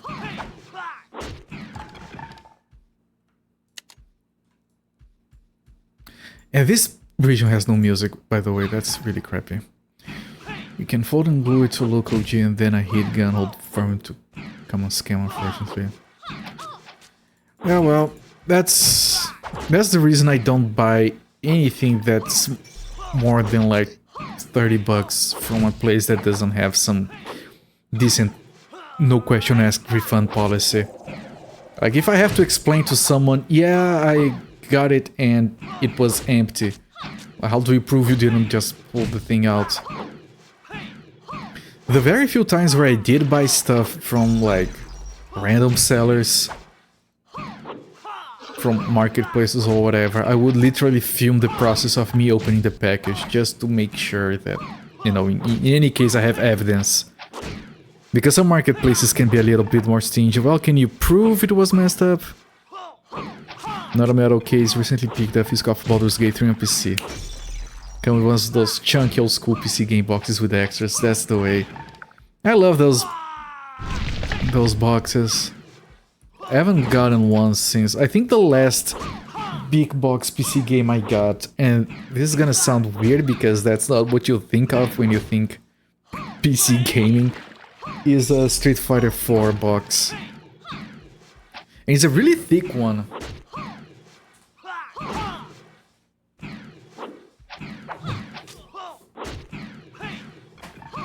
Like, freakily thick. This is back from the Windows games for Windows Live era. Okay, you see how it might look a bit normal if you look at up front like this, but look how absurdly thick this thing is. And it has a very good back of the box as well. And the only reason I bought this at the time, it was because it was a very good deal to get a 6-button fighting controller, which I still have and I still use, and it's one of the best controllers I've had for 6-button, especially for fighting games. There's a floating D-pad and everything. It was a really good deal at the time. Actually ordered a microwave today from Best Buy Online because on Amazon the only way to get one was through third-party sellers. It was like big ticket item like this. Nah. At least down here, if it is from Amazon, I don't care. I just buy it. Because if anything happens, you can screw up the seller. Just, yeah, no, I didn't like it. It was weird. Which I don't do, but they do have your back on that. I mean, you guys know about my $6 Stream Deck story. I've told them multiple times. That's Amazon for you. And then again, you know, I live in Brazil. Some stuff you can only get from third-party sellers.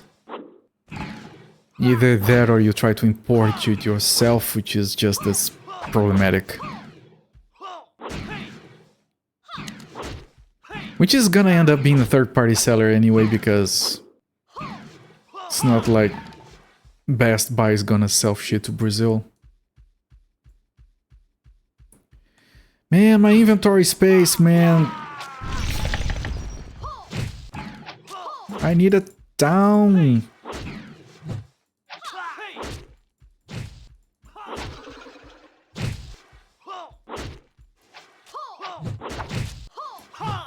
Okay, this is a lot. This is a lot. It's a lot more than I can handle. I can do this though. Hey, hold on. This? No, not this. This.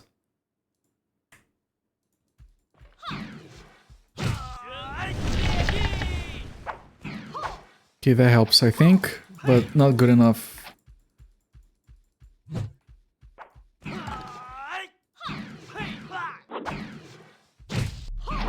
Oh, we pulled more people. He's gonna die again. Run, everyone. This guy dies too easily.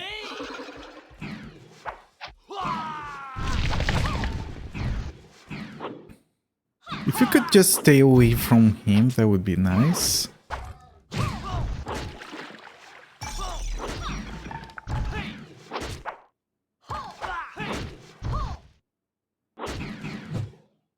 Okay, I think it's fine now.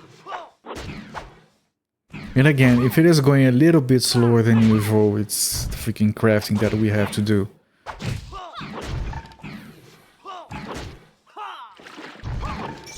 I just need a town, man.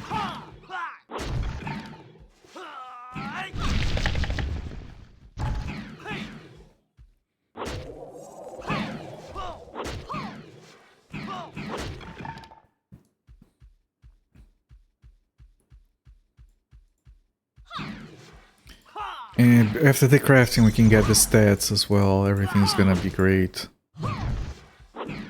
Like, she has like 20 attribute points to use. It's probably going all into fire and wood. If we have points left over, I'll put them in metal, of course. Ultrasonic, superheating, fast, reliable, quick and easy cleaning, hyper tools, air frying, best steel, 5000 meg, graphic toaster, oven, air fryer, microwave. Not the plus edition, really?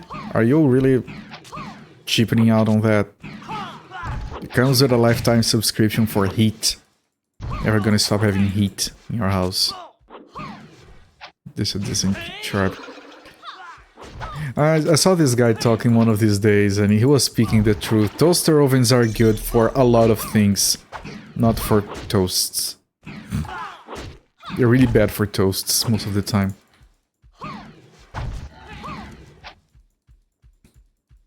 They make the worst toast. Yeah, I'm glad we see eye to eye on that.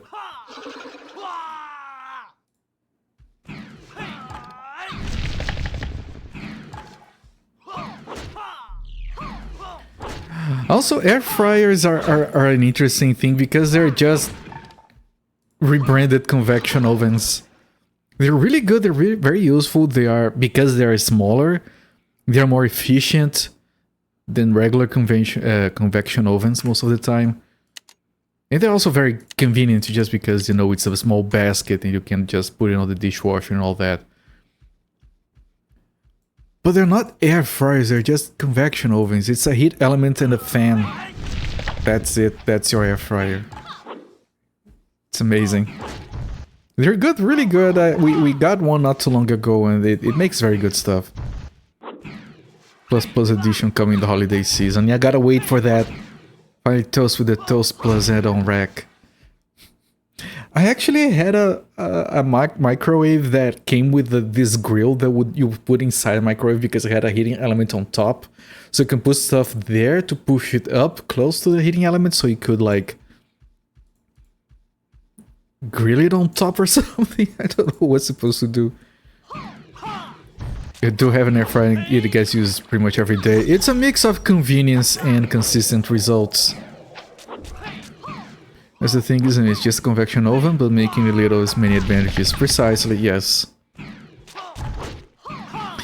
And it has another advantage. It fills a very important niche on places like Brazil where convection ovens just aren't a thing. When I was reading up on air fryers just out of curiosity and I've learned about the whole convection oven thing, I was like, wait, do they put fans inside ovens? That sounds smart, why don't they do that here? I've never seen a convection oven in my life, they're not coming down here at all. Airflow rate is way higher in standard convection oven too. Another good point of it is that because they're built specifically for that, they're specialized in that, they do a good job of getting the right air speed. Some convection ovens, they have to slow down sometimes, or they're not consistent, or it's not fast enough. The air fryers are very more specialized in that, so they work much better. Heats faster, cooks faster, easier to clean. Yep. Like preheating one of those is like 5 minutes at most. They can only fit so many tenders in it. Well, that means you eat more healthily, doesn't it? We have these pre-cooked cheese waffles that you put in the air fryer that get very crunchy on the outside and cheesy on the inside, man. They are based on pão de queijo, which is a Brazilian pastry. And they're really freaking good, man. If you cook for family, right. Over here when we cook for family using those, it's usually for like appetizers. Not for the main meal. But for 2 people, which is most of the time down here, it's fine. Dual basket air fryer, there you go. Our air fryer is like almost 5 liters. It's one of the larger ones. Larger than that, of course you can make more stuff in, but then it hits slower. It's not as good for everything else. They have a specific purpose, they're good for that.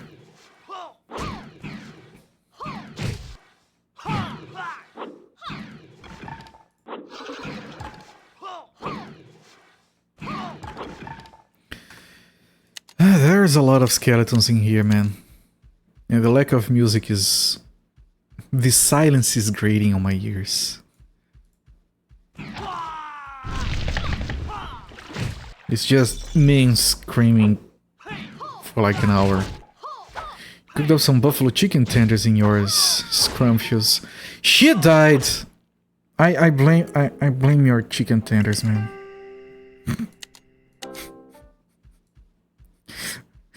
You distracted me with chicken tenders. Curse you.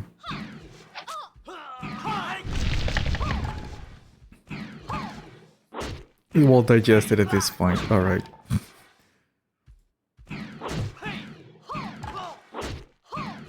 It's always the chicken tender's fault. Yeah. We don't have those down here as much as you guys have them, from what I gather. You guys talk a lot about chicken tenders.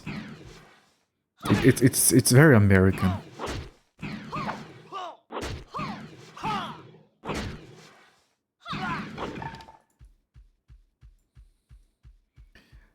I swear to God, if they open like a genuine American food restaurant, which are not actually a thing here, mostly, it would just be like burgers, steaks, and chicken tenders, and no one would get any wiser. Frozen burritos cook impressively well in the air fryer too. Frozen food works well in the air fryer. Hello there, Inconsiderate Idiot. No. We have unsealed the evil on the previous stream. We have sealed the seal of evil, so no more evil can come through. But we still have to deal with the evil himself. To deal with that, our good friend Beast Boy brought us back the Empyrean Stones. So the whole thing about getting the sword from Skylake and giving the sword to Liang Hu and having going to the tomb. If we hadn't gotten the sword, which was an optional quest, he wouldn't be with us anymore and we wouldn't have the Empyrean Stones. It would have a bad ending. So yeah, we're doing fine here. Evil will be sealed. Everything there is frozen. One pause, Bab Deep Fried Emporium. I've told you guys what is like genuine American food restaurant down here, right? You know what restaurant advertises itself in Brazil as American food? Anyone remembers that? Anyone can tell in chat which one is the flagship for American food in Brazil? With ads on TV and everything. No, it's not KFC. I don't think we have KFC. We have plenty. A lot of KFC style restaurants have popped up, but no actual KFC. No, Girafas is very Brazilian. And they serve a very Brazilian food in there. So not that. It's a chain of restaurants that does exist in the United States. And last time I mentioned this, you guys were absolutely noxious with the idea. McDonald's have been here for long enough that people see it as neutral. It has never advertised itself as American food. No, the restaurant chain that exists here in Brazil that advertises on TV as come taste legitimate genuine American steak on a legitimate American environment is Applebee's. They used to advertise during NFL games, because some people down here enjoy watching those. I do. They would advertise a lot. You want American food? Come to Applebee's, sir.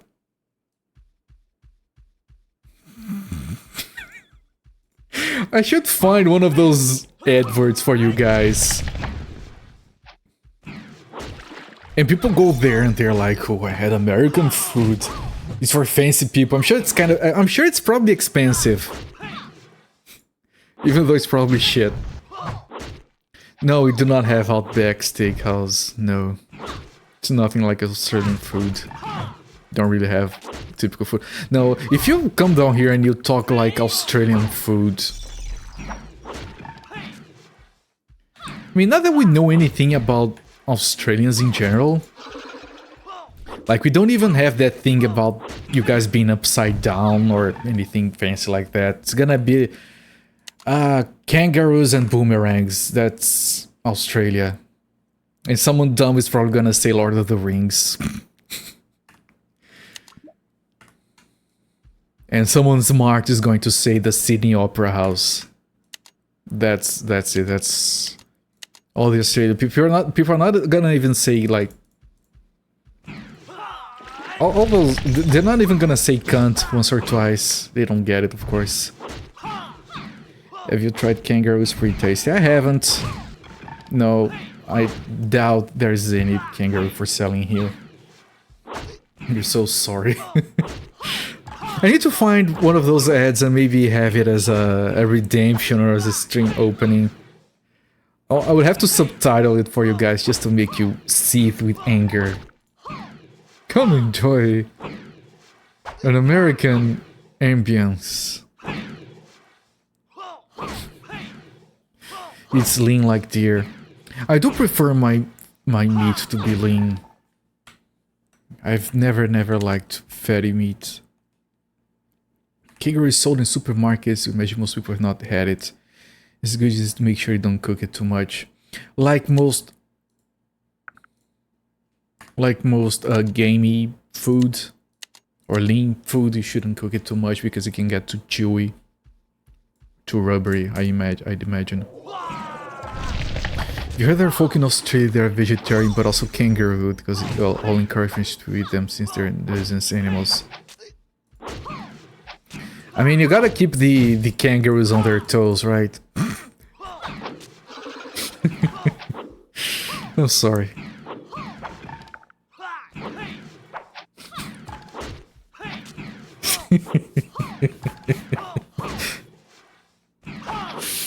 I was gonna go in another direction, but I was satisfied with that.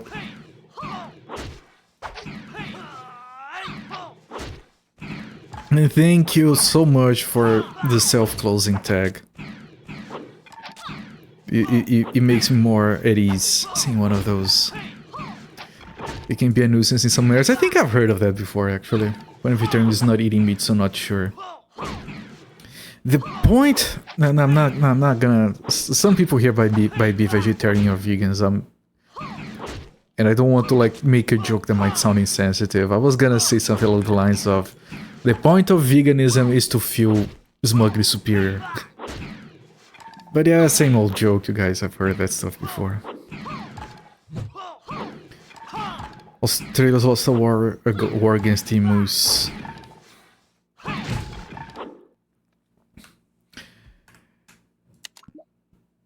I think I've heard of that, yes. As an Australian, I've seen one too many boxing-related injuries related to kangaroos. I've seen videos of that. People go in thinking, oh look, it's a kangaroo. They fight, right? And they just prop themselves up on their tails and they claw at you with their nasty, gigantic back claws that people never expect to be as gigantic and as nasty as they are. I've never seen a kangaroo in my life. I will never see a kangaroo in my life, and I know to stay the fuck away because those things are not to be toyed with. But then, you know, Australians, right? They see like a freaking spider this big on the wall, has a freaking health bar and on top of it, and they're just like, oh hey Barney, how's the weather up there? Fucking hell, man. As one of like 2 people have appreciated that, he probably closed tag on that joke, appreciate my appreciation. Yeah, I feel like we've had this conversation before. Let's not forget the murder pandas. Yes, koalas will fuck you up. Oh, they're cut, they're cute, well, they're not bears, technically, right? But yes, they'll fuck you up. What we do have a lot of in Brazil are sloths. And they have very nasty looking claws, but they're actually chill. It's not just the advertising, they're actually chill. Them and the capybaras. There are towns in Brazil where you do see capybaras on the side of the road and they're just chilling. Capybaras are my spirit animal. Drop bears. The idea of sloths, yeah. There are videos online of people like picking up sloths from the middle of the road and just dropping them on a tree. Here, little guy, go be lazy here, it's safer. I was working Carom Downs, close have been a while, with Hot Springs last year. Sloth be like, hey. You know you know sloths know where to find the best weed, right? And they're not sharing.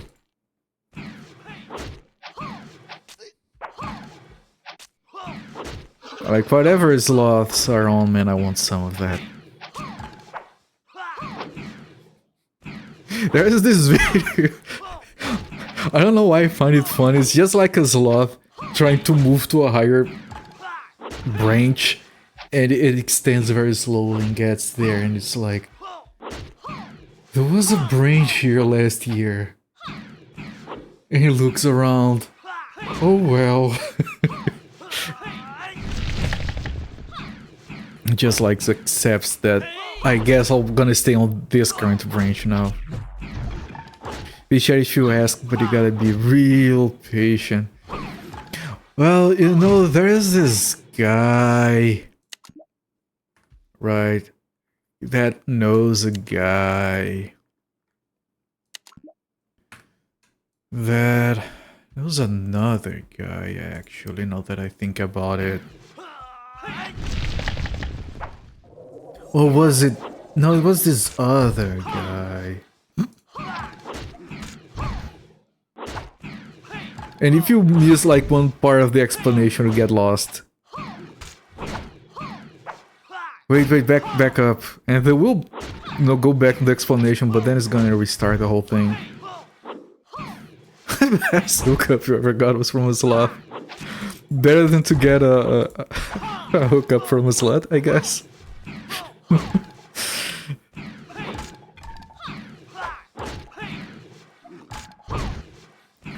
By the way, I've mentioned this before, I'm really square when it comes to that. I've never had weed or ever intend to. Nothing against people who do, just not my vibe. And this one time, like, league is technically illegal here in Brazil. This one time I was at work, and I had this friend who used to be all like, oh, I can't play video games today. He used to be in our gaming group. I can't play today, I'm gonna drink a lot. Or, oh, I didn't show up, I was drunk. And many years later, I've known him to do that. He once told me, like, he confessed, like, no, dude, you know when I used to say that I was drunk, I was actually high on weed all the time. And I'm like, oh, okay, well, that's fine. Because he wouldn't, like, say it out loud because technically it's illegal and all of that. And one day, he left work. I didn't know what he was going for. Okay, I'll see you later, I guess. And he returned like 20 minutes later and he dropped a bag of weed on my bag. I had never seen one of those. He just dropped, look. And I'm like, oh shit. I was just... He's dying again, you idiot. And I haven't saved in a while because I couldn't. Okay. And I was just like, yeah, that's fine. You can put that away now before someone shows up. Thanks. He seemed really happy about it. I think it was probably a good batch or something. I don't know anything about that. Do you guys call it a good batch? I'm just pretending to be cool and hip. They're probably listening to this story, be like, go on. I haven't seen that friend in almost 10 years.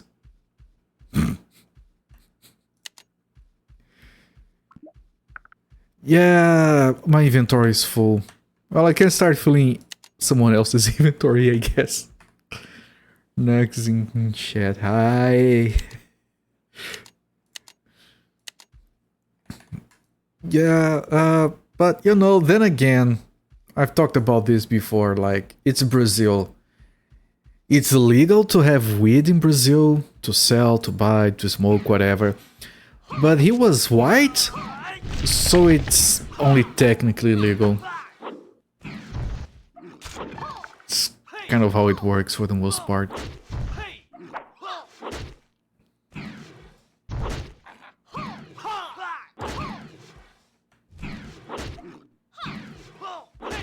Like, they assume if you're white, then you're not selling. It's for personal use. And technically, there is like a thing in the law where if you have like a quantity... Basically, the law says that if law enforcement deems it being only for personal use, they can let you go. Unfortunately, law enforcement usually decides whether or not it is for personal use based on your skin color. Or so I've heard.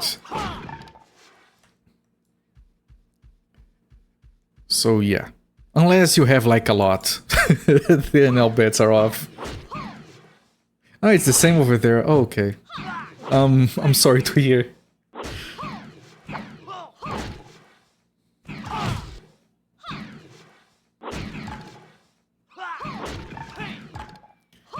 And who your parents are. In the US, you don't even... Do you need to say anything?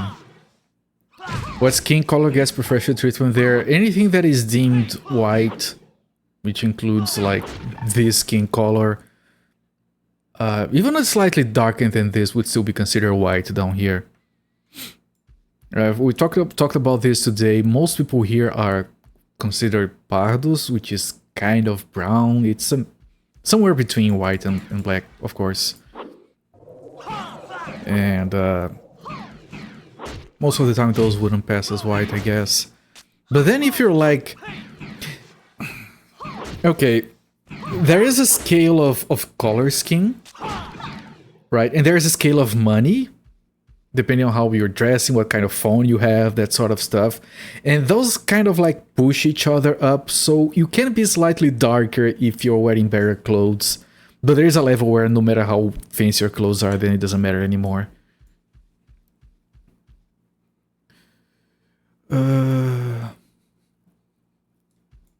You can grow but only so much. Where you're from considered pale, so you get racist shit from your own all the time. I'm sorry to hear. All of this, like, of course I'm talking about this, you guys know that we all agree that it's all bullshit. Divine Blessing, my inventory is full. Who uses this? You do. Is it this? No, it isn't. Divine Luck.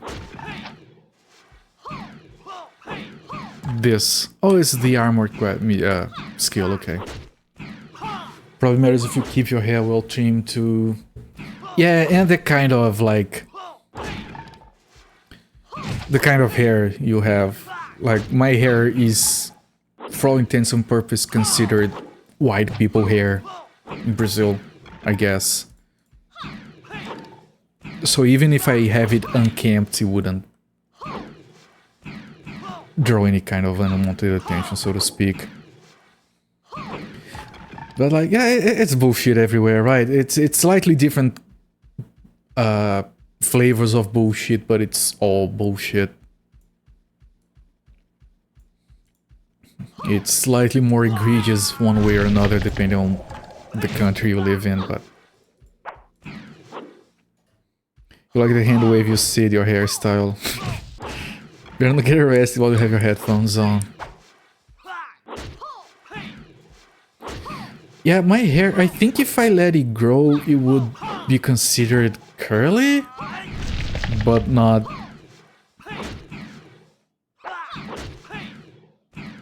like black people curly. Does that make any sense? Look at me now. Definitely white people hair, white people eyelids, not enough plep. The plep. I need to fix my plep. Curry says, where is that doctor that recommended I got Botox for my eyelids? I could get all the pleppers right now.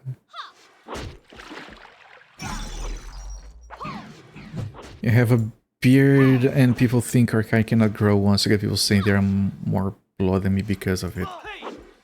Bullshit. Because it's culture, right? If you grow up on a certain culture, that's your culture. Like, if you are... Everything else is just dumb rules that only serve rich people in the end.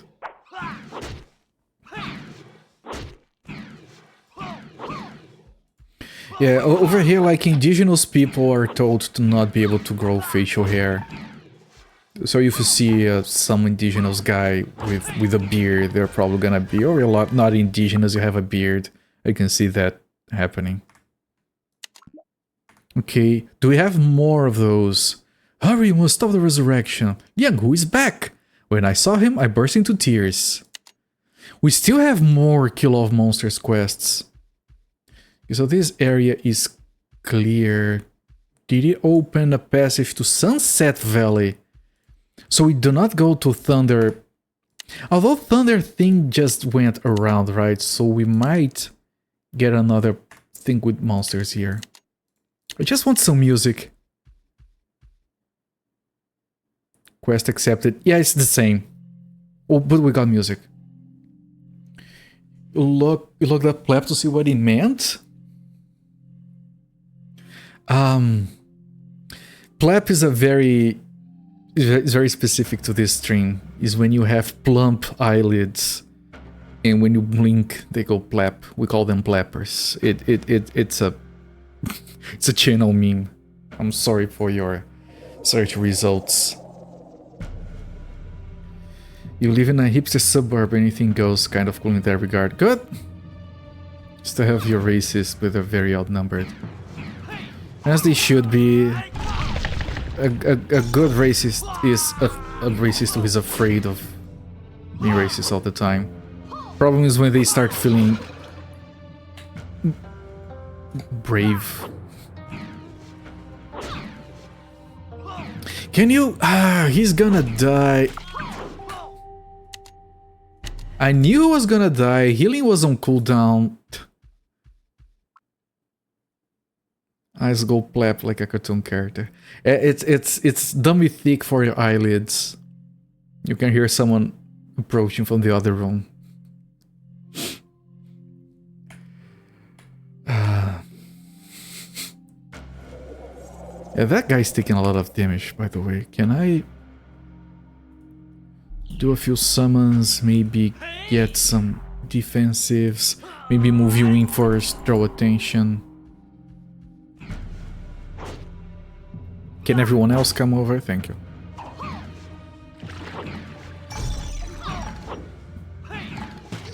I could just speed this up, right? Let's speed this up a bunch.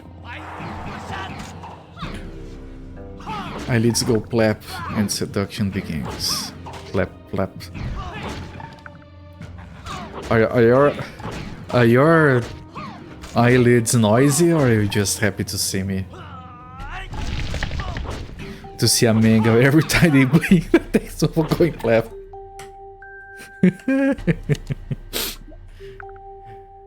Crap, my inventory. No, I'm a racing car. Wow, I'm a racing car. Shape plays a big part. You can just see heavy top and assume. Are you suggesting that you need to like fill up your bottom eyelids as well to keep it balanced?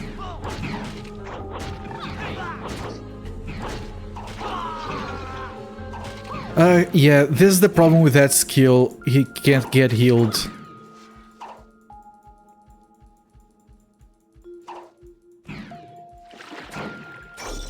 So he might die here. Can you heal? You can. Can you help the healing? Is that enough? It's not enough. Can we kill things before it goes out of control? Can you? You can't heal him yet. Put up, kick jump, it's on the mind. Put up the plepper. The purepa. Put up the purepa. It kind of works, doesn't it?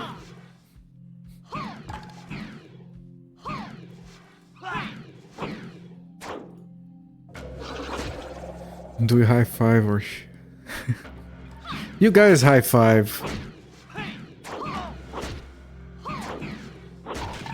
I need someone to find some GIF or something that has plump eyelids as a meaning that, so we can have it as the official representation of clappers on a redemption or something. High five on streamers orders, there you go. Do not defy the command for high fives. Not saying about any feeling, just that you can tell by shape and other points where someone is from. Right, you're talking seriously, you're ignoring the joking, I get it. I'm sorry.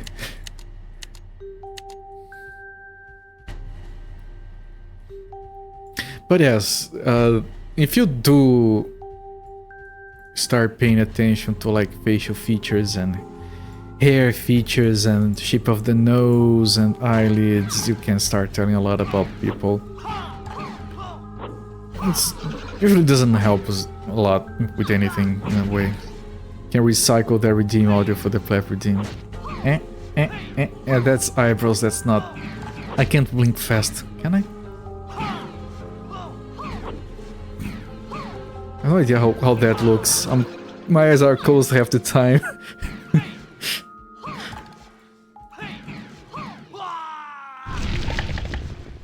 Turn up your mic volume, we didn't hear the pleb. I don't think it makes any noise. You guys ever had a problem where you're trying to fall asleep and the way your eyelids keep moving against your pillow keeps you awake because it makes a sound and it's really annoying, and you try to move your face away from the pillow but it keeps flicking. No? It's not a common occurrence, but it has happened a few times. It's the eyelashes, not the eyelids. Yes, okay. Thank you, Sunfall. I feel less abnormal now. She's dying. These spears, they are too freaking powerful.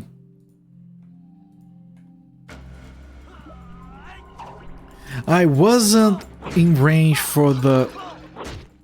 Okay, he healed me. I wasn't in range for the buff. Eyelashes, your ears do that like a heartbeat.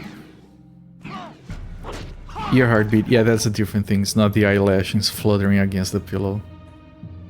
But yeah, the heartbeat. Usually the heartbeat gets drowned out by the tinnitus for me. Which I'm just thinking about right now so I can hear it. I can't hear it unless I think about it.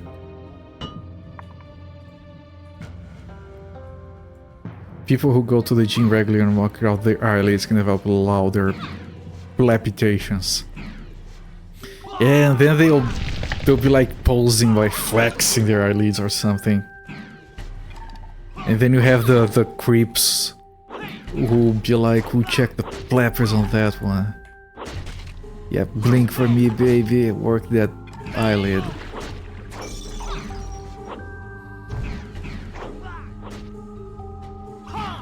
And they're like flapping with their eyelids. I already have a boyfriend.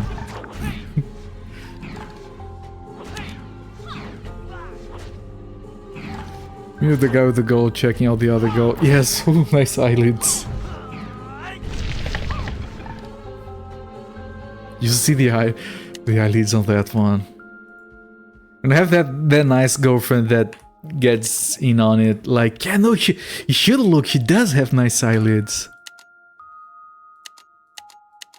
Maybe I should get some work done on my eyelids for your birthday, honey.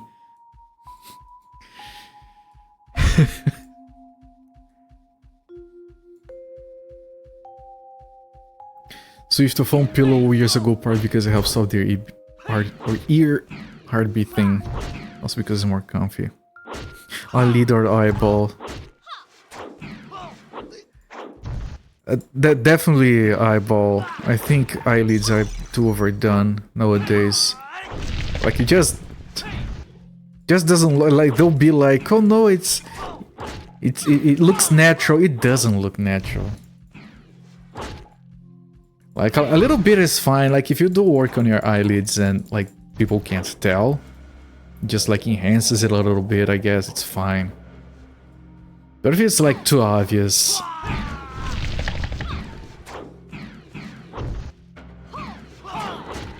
Like you're gonna say, are those eyelids yours? And they'll be like, yes, I paid for them. Implants weren't cheap. Reminds me of an episode, you can remember. Look, honey, I removed my eyelids.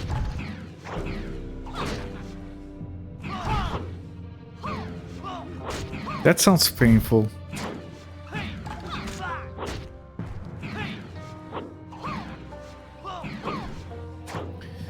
When I was a kid, I guess I had colleagues that were really depraved to the whole eyelid thing. They had no shame. They did this thing where they flipped the eyelid. Like, does that have a name in English? Or something you just you flip them to be outside? It's really disturbing. Fucking gross, but yes, that's a good name for it, yes. Like, why? The kids are dumb, right? Why would you do that? You remember doing that in grade school? Everyone had that friend. I think in an effort to blend in with friends, I might have done that once or twice. But yeah, it isn't as fun. Like, doing it is not as bad as looking at someone who did it. It's fucking gross, yes. Kids. That might be a good way to get natural flappiness going though, right? If you keep doing that every day to exercise it. You know, maybe that's why those kids did it. I want natural flappiness. Once you became an adult, kids got into eyeball licking. Oh! Is that a thing or is that just a meme? Because I did hear about that at some point. You weren't good at it. I think I might have become decent at it, but it's not the kind of thing that you remember, right? Trash them out. 30 flips a day to max your flap. I got a program and everything. Get your flap on with Copert. Let's go, everyone! 1, 2, 1, 2.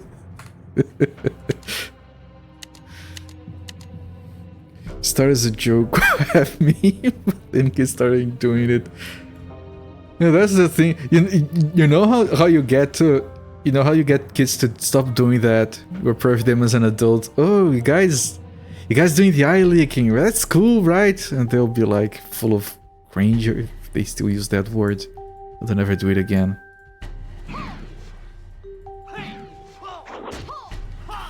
Like you as a parent, you tell a kid no cap and they're never gonna say that again. A lot of doctor visits from MIT.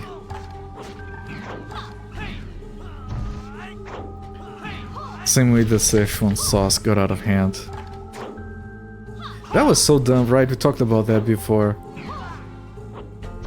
Because sure, if it is a meme, it's fine. If people are like going out in droves to give a mega corporation their money as a meme, whatever. Problem is that you're gonna attract people who actually take it way too seriously. And those people get violent for dumb reasons, including memes.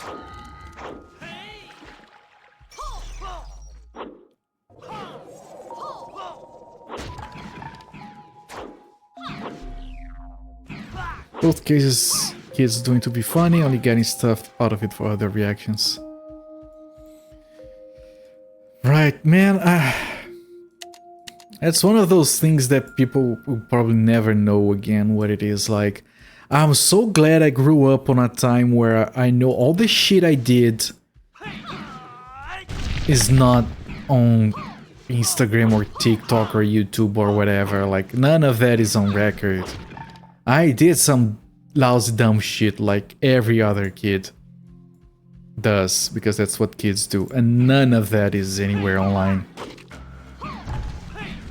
Like the easiness of going through life, not worrying about that is like understated. And then you have the other side of the... What is that? That's a friend. What the fuck? It's... What? What? It jumps and it rains. The fuck is a dango? It's a fireball emu. Man, what the fuck? I'll just out of nowhere just... Oh yeah, here's a jumping emu with fire. Can we talk to him? He does a bit of little call when he jumps. I can't talk to it. Holy crap, hello friend. These things taste terrible if they fall to pieces in one bite. Yeah, they don't have a lot of meat to them. You thought the cliques at school were stupid? Online changes so the same trends of popularity became international. Yeah. It's horrible. How unfair not only be like everyone from school's clique, like everyone is a national clique. I'm just glad, like, I don't enjoy being old. No one enjoys being old, but I'm so glad I'm not a kid anymore. It must be, like, all the pressure of being stupid, like, because I was gonna say, like, the other side of the coin is people wanting to do stupid shit to be on Instagram or TikTok and reach an audience or whatever. That kind of weird pressure can't be healthy for someone. Yeah, clique, whatever, yes. But it helps for me because I was pretty sure it was clique is in the way that Sunfall corrected, and I was kind of getting it wrong. So yes, I do appreciate being corrected as well. Well, strange bird, I'm not sure why you would want to eat a skeleton. That's a sentence right here, right? You don't hear this every day. Strange bird, I'm not sure why you would want to eat a skeleton. But she does have a point. Yum, good food. ... Okay, and then we kill it. I guess. That's a lot of damage! Get out of the way. Stay behind it, stay behind it. Move. Move. Behind it, behind it. Shit, that's a lot of damage. This fight is gonna be... tricky as focus. It's a good thing that I saved it.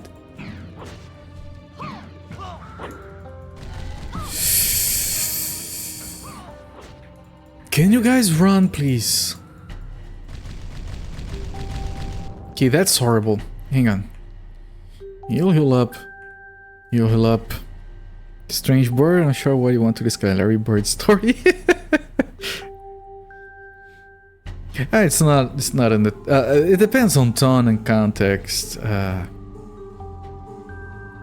If people do it to sound... Well, why do bands have bass players? To explain things to the drummer. It's one of those anti-drummer jokes. I think I messed up because I think he was stuck there. I could have exploited that to my advantage. Oh, this is bad. Bad positioning. I need to get people close and behind him.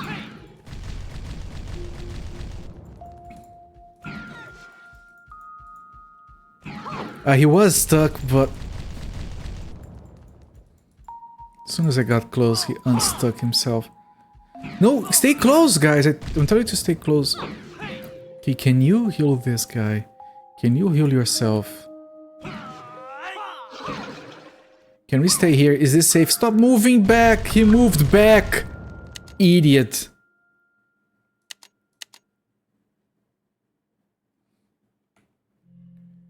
Okay. Wait, is he already fighting before... oh no, he's killing another thing. You were hoping for a good skeleton joke to complement his statement. I think the blind archbanjo player is in charge of anti-drum jokes. That's a... there is a very anti-drummer bias on that game in general. Because the evil guy is a drummer. Right? He plays the evil drums to raise the skeletons and take over the world. Right, that's why That's the reason it's anti-drummer. It fits! Fits. That game is amazing. I just realized that. The drummer thing. So many layers. Bone lore. It is.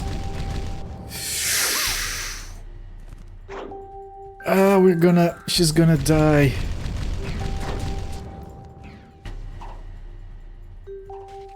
She can't run away very fast either. Okay, let's recover. Or try to at least. You want? Ah, yes. You wanted the cleansing skill. Which one was it? This. Okay, but it's already passed, so it doesn't matter anymore. Hello there, Abstractism. It's going fine. We have learned things about Mr. Bones just now. We have managed to rescue the Beastman. We have managed to recover the Imperium Stones. I'm pretty sure we are on track to get the best ending.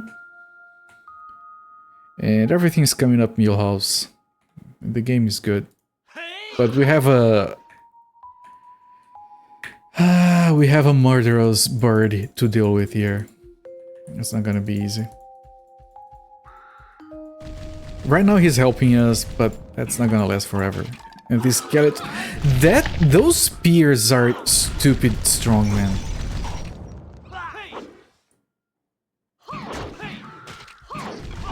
Tyranny!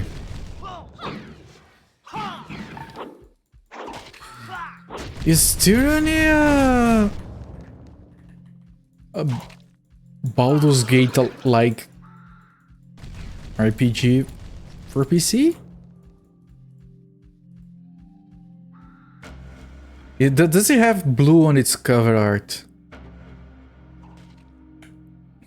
Alright, so yeah, I don't know what it is. I haven't played it yet. I wanted to get through Pillars of Eternity first. Which I didn't.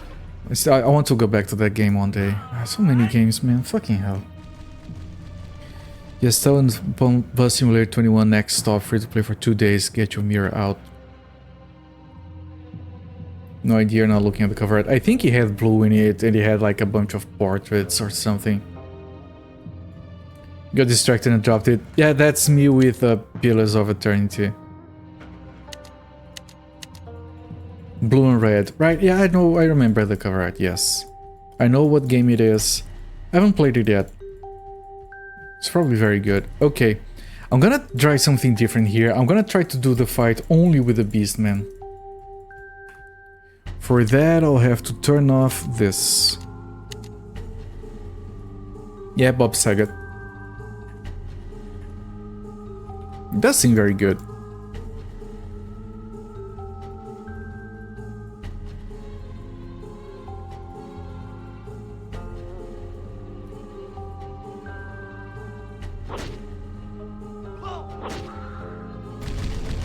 Yeah, I just have to walk behind it when he does that. Like, he starts dropping that, I run here, I wait, then I go in again. Hit him once or twice, not even that.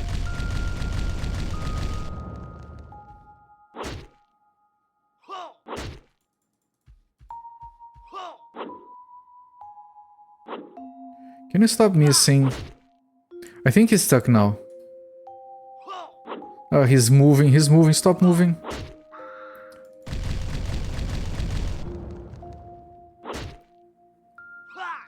You hate when things don't get copied to clipboard, you always tell it to copy to clipboard.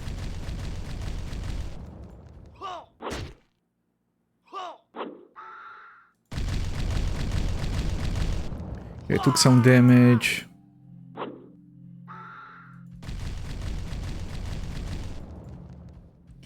It's the Tourette's guy. Try not to swear so much lately. I can't think of Tourette's without thinking of the Rains in Africa video with the guy hitting his head on the chandelier. That video is too good for its sake, man.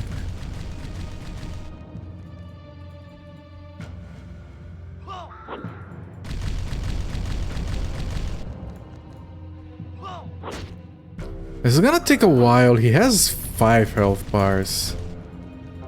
But he does way too much damage here. I can't bring everyone. I mean, if they stood still, I could keep them on the sides, but they're not gonna stand still.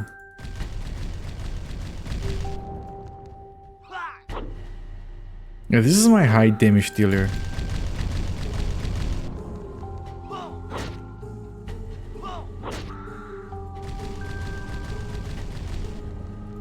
Is that the one? Is that the Rains in Africa video with the guy hitting his head? Because that one is amazing.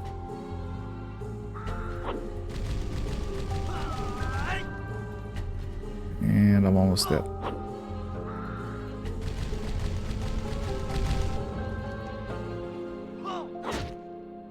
That's not even 1 health bar down.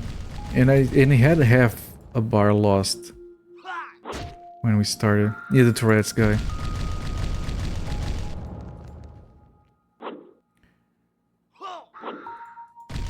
He didn't even jump properly. Can I keep my back on the tree so you don't jump over because of the tree? No, he hits the tree though. Okay, that's 3 health bars left.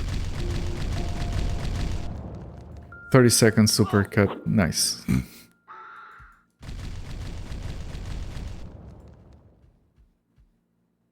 This is not only boring, it it requires my full attention to not mess it up.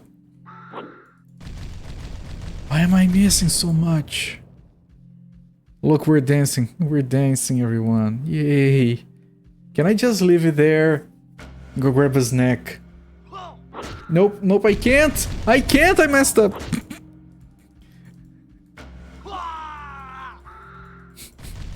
Such compelling gameplay. I don't even know what the game would want me to do. Shit. Leave me alone. Let me recover. Because it just does too much damage. I know that my guys are not like at top level right now because I still have stats to increase and equipment to craft, but still, I shouldn't be this much.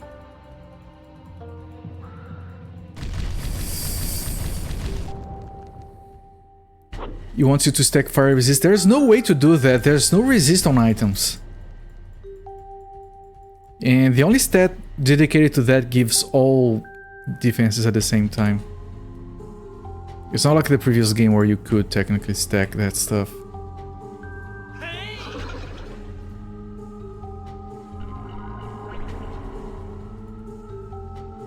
Okay, head back there.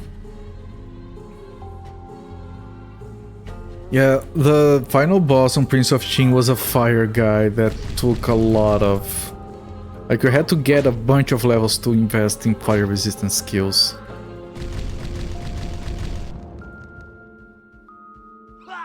Which took us like an entire string after getting to the final boss before we could kill it.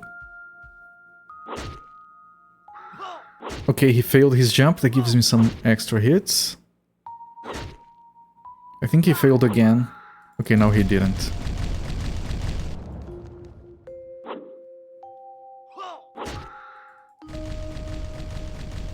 Does our fire resistance increase from this? It does, but very little. Also, this guy only has 1 level of stats to increase, it's not like the other guys. Because we sent him down the tomb. You don't even need anything to go down the tomb, right? We just kept all the enemies and we got the cinematic. I thought we were gonna get like a boss fight or something.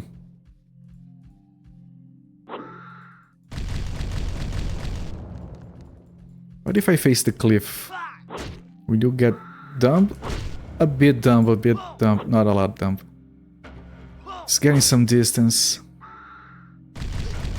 Oh, that wasn't good. No. I need to get out of here. Get some healing. Fire guy with half a dozen phases. Yeah. The thing is, he wasn't a fire guy from the start. He changed elements as the phases went by. So we were doing fine, 1, 2, 3 phases. Okay, this is easy. And then he gets to the fire phase and he just deletes 2 characters in 1 stroke. And I'm like, good, this is fair. I enjoy fairness.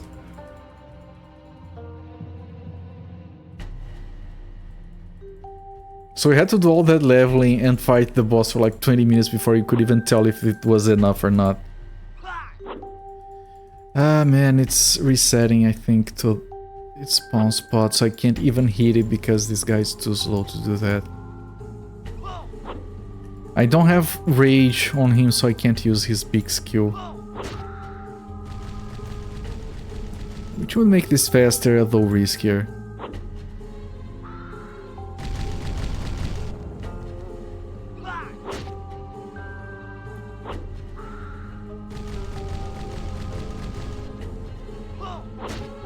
Come on. Almost done with the second health bar.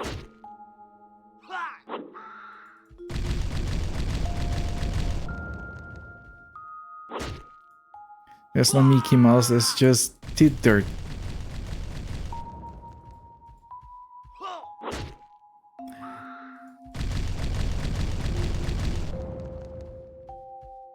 Ah, okay, I got you were replying. I was very lost there for a moment. You were replying to another message.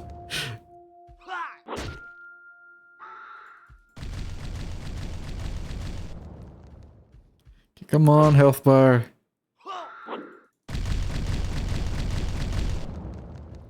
I pulled the skeleton. That's annoying. You're not welcome, skeleton. I do not consent to fighting you. Come on, bird. And only bird.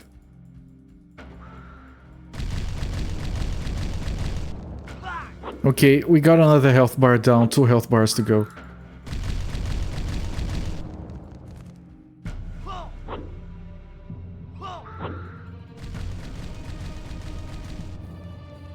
Yeah, it's going.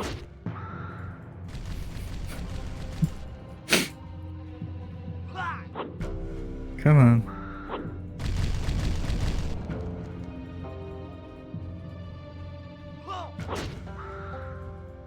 It failed the jump, which should help me slightly. It could go into another phase where it doesn't do anything and just dies.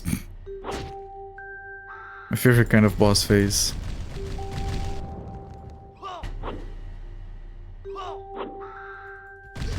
Ow.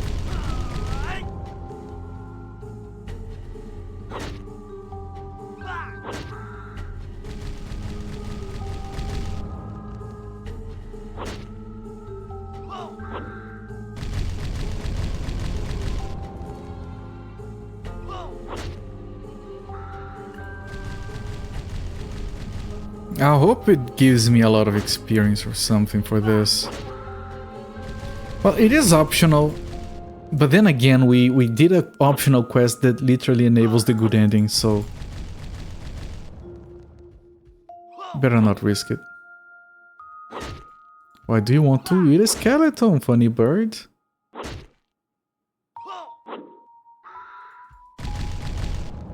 That was weird.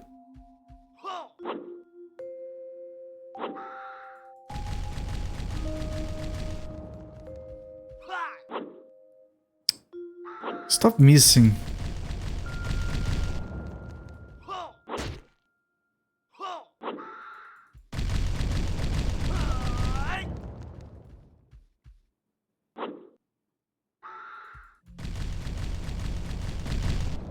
If at least we were building our rage meter.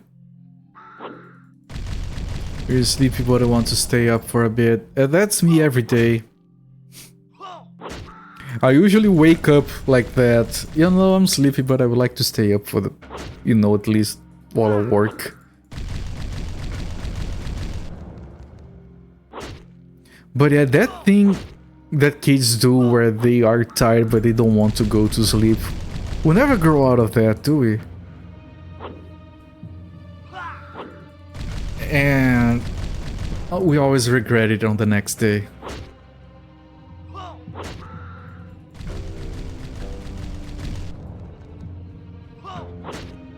You want to see what happens when the funny bird dies.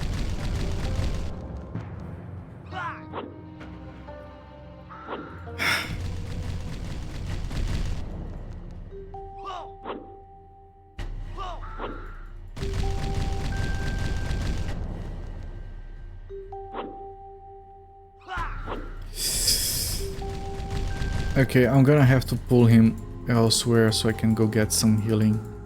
Some professional healing, not this stuff we do the passes for healing.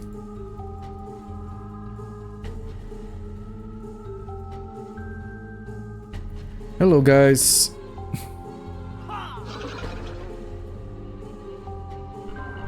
I wonder if I'm gonna try this, but I doubt it's going to work. Yeah, I don't think I can't select the fire demon. The fire demon is not gonna come with me.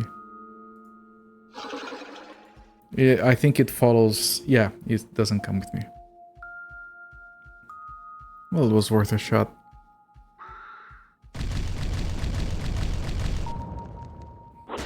At least he doesn't regen. We did fight some enemies that did recover their health. Okay. Second to last health bar, almost done.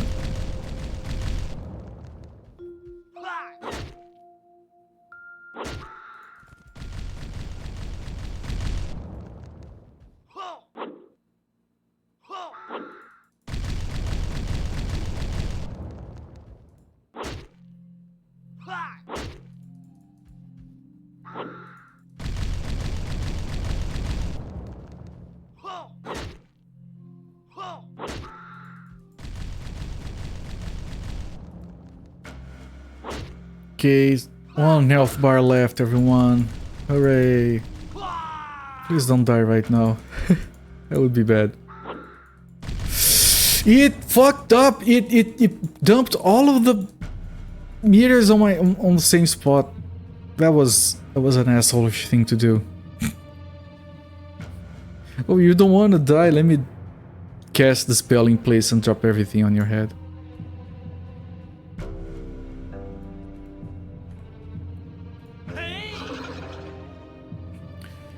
Let me do another heal, fill him up.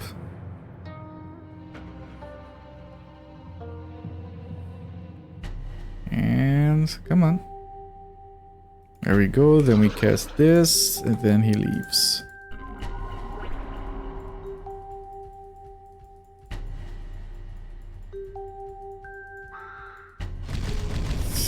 Okay, I didn't get hit.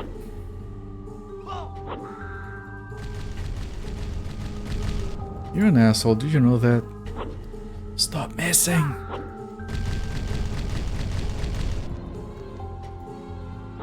Finally, I got one hit into the last final bar. Then again, the quest says we have to kill everyone, so this guy probably qualifies as one of the requirements. And those quests are giving us 2000 experience, which is very good. Here's the final health bar. Da-da-dun-dun. Da-da-dun-dun-dun. Da-da-dun-dun. That music lives rent-free in my head. It randomly plays at times.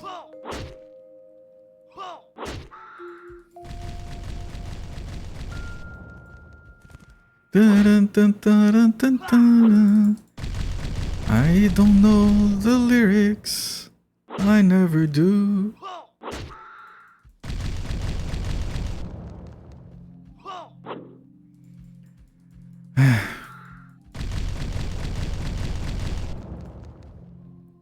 My back cover of it's dope. I might know it, but of course not by name.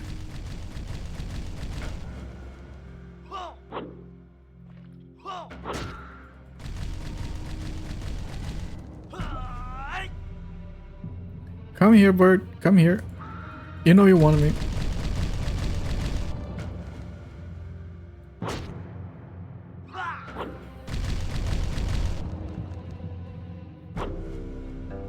Never been able to customize your pickup helicopter, Metal Gear Solid Phantom Pain, played that song as it flies in. Nice! Nice. Score 1 for that game then. I really liked when I was a kid how the default song, at least on the demo, of Syncopter was Ride of the Valkyries. That was so good for that game. That game was so much fun.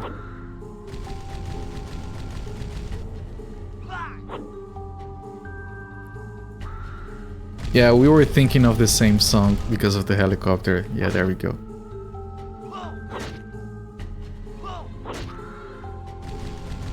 Should play Syncopter again someday. I don't think I've ever finished the campaign of that game. I loved it as a kid. It was so immersive to fly around the town. It felt like open world.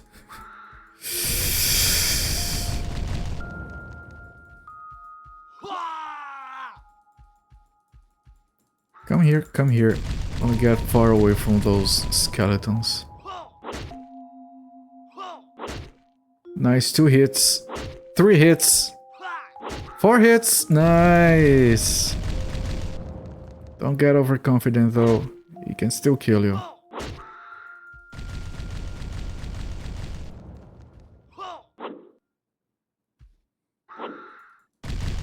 Shit, shit, shit. That was a bit bad. Come on. I might need to heal up. This might be a little bit in dangerous territory. Let me go heal, you know? Let me go heal. It's fine.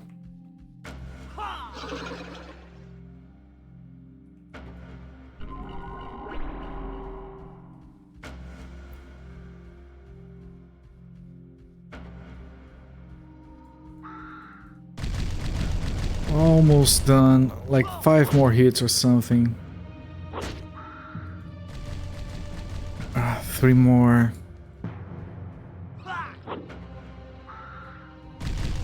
And he did that thing again, where it drops everything on your head. 1 or 2 hits.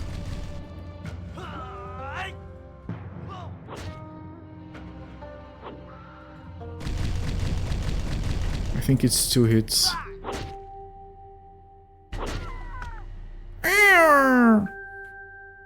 It dropped a bunch of materials. And that's it. Not worth it. I'm sorry, chat, not worth it. Watching someone play a bit of Death Stranding the other day, I was like, I don't want to play through this game a 3rd time. I really want to play through that game my first time. Looks really interesting. Actually, I'm glad that I don't know anything about that game. Like, I'm gonna go in completely blind. All I know is that you walk a lot. And that people don't get it. I don't have a problem with either of those things. I freaking love it, but you 100% understand why people bounce hard off of it. You see, I usually see that as a challenge. I turned on the wrong option. Because I've had way too many games where people were like, this is like the perfect game, and I played it and I was like, I don't see it. And I've played plenty of games where like, this is difficult to get into, and that was just my kind of shit, so I am very optimistic about that game.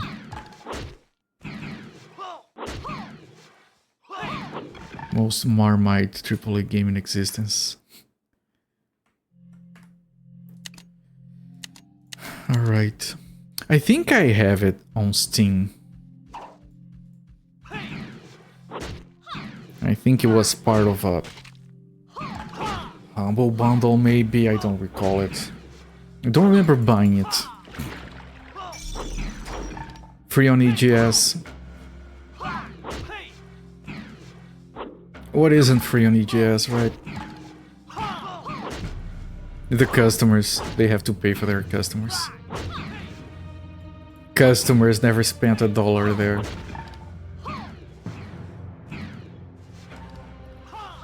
Jesus Christ. Just keeps going after my wizard. Leave Britney alone. actually fucked up and first gave away the director's cut. Ah, I remember that thing, yeah. Either love or hate Kojima games. I don't know, I feel like there's a lot of people actually that think that Metal Gear Solid is just okay.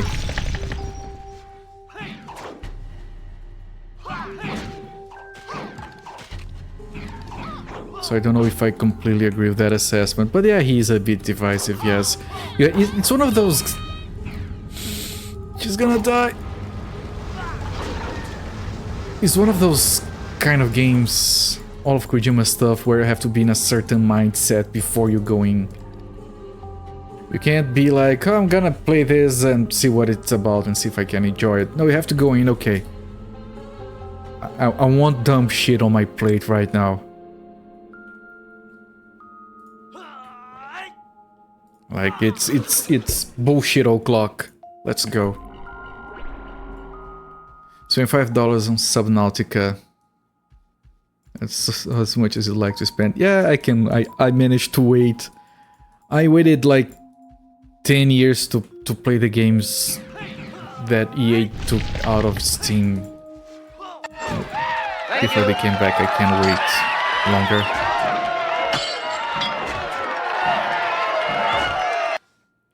Welcome in, Space Astrocat.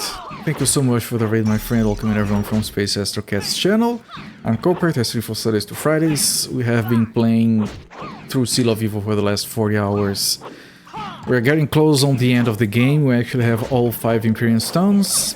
And this is a party-based Diablo-like from China, released in 2004, the sequel to Prince of Qin. Welcome in everyone, we're playing Titan Souls, which is like Dark Souls but completely different. Awesome, it's the same but different, but same but different. I get it. Hello there. And yeah, you've mentioned, you were talking about having 500 games on EGS without spending a single dime. Which is good. I would like to believe that I'm costing them money. I'm not willing to download games just to waste their bandwidth, but maybe I should. Just to spite them. As of about a year ago, I got most excited from the free games from Amazon. They're putting some good stuff, some good CD keys for GOG games lately. Like, I don't remember what it was, but they gave out some very good stuff on GOG recently.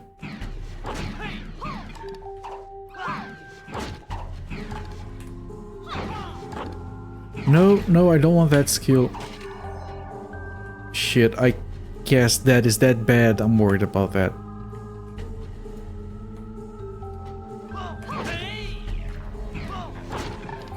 Because there's a skill that he okay, he didn't cast the bad skill. There's a skill where he casts and he can't move. And it's ridiculous. Never knew Prince of Qin had a sequel.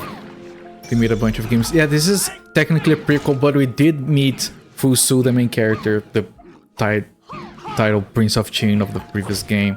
Interacted with him. They changed the voice actor, which is bad. And this game is Prince of Qin, but better in every way. Like, every little single mechanic is slightly better. They made RTS games based on Romance of the Three Kingdoms. Interesting.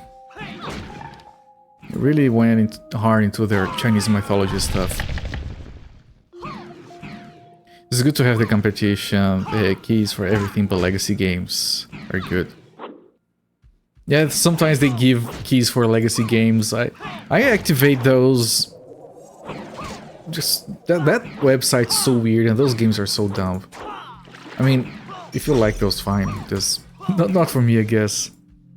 You would have to be a prequel, really. It is. This is before they unify under the Qin banner. So Prince Fusu is still part of the Qin Empire. But he has already been banished to the borderlands for political reasons, which is where he is at the start of the game. And I'm pretty sure we met the final boss of Prince of Qin before he was like full-on asshole.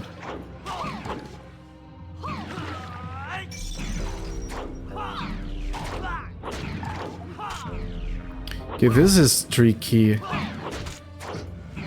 put my defenses up. Keeping an eye on Liang-Hu's health. Okay, okay. It's fine, but we don't have mana for healing anymore. Wouldn't be able to do anything with a Seagull since the Qin Empire would be over. Yeah, that too. Qin Empire was short-lived and it was followed by the Three Kingdoms period. Can activate legacy games for a long time. Finding now, I don't know why. Yeah, I don't know, I just typed in my email and activated it, worked fine. Cheesy shovelware hidden object games from time to time. I feel like they're written for 80-year-olds, but they feel super cozy. It's a kind of... yeah, like I've never seen any other kind of game on their website. There was a time where I knew a lot about Chinese history, forgot about it. All the Chinese history I know is from these two games. Like, I know they have two-headed demons, that their god of war was sealed by a bunch of magical stones, and they had, like, beastmen tribes back in that time. That's all I know about it. It's very wild. Jiggle them in 6 days. That's how you discover the void reigns upon her heart. Best games are played in years. The void reigns upon her heart. That's a powerful name. I have no idea what that is.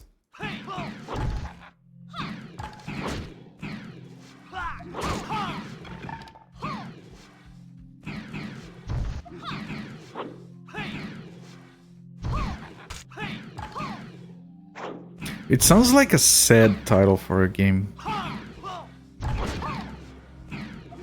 It's a bullet hell shmup roguelike.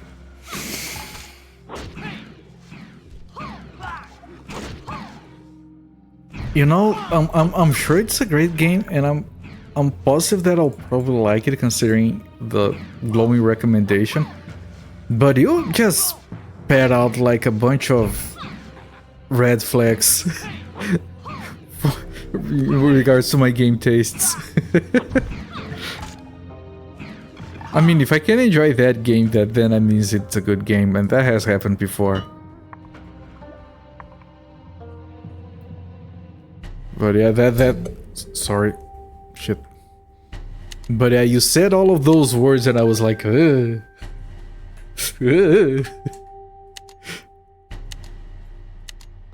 Why is it recommended I chew on broken glass?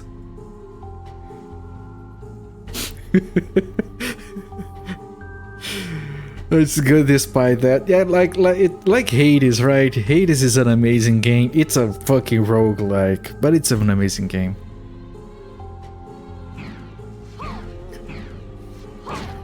You'll love that type of game, then of a description. Description says kind of eye glazing.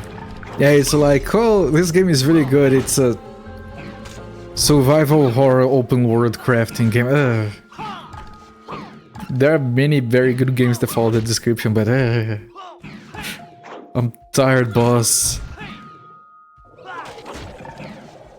It's a roguelike Metroidvania.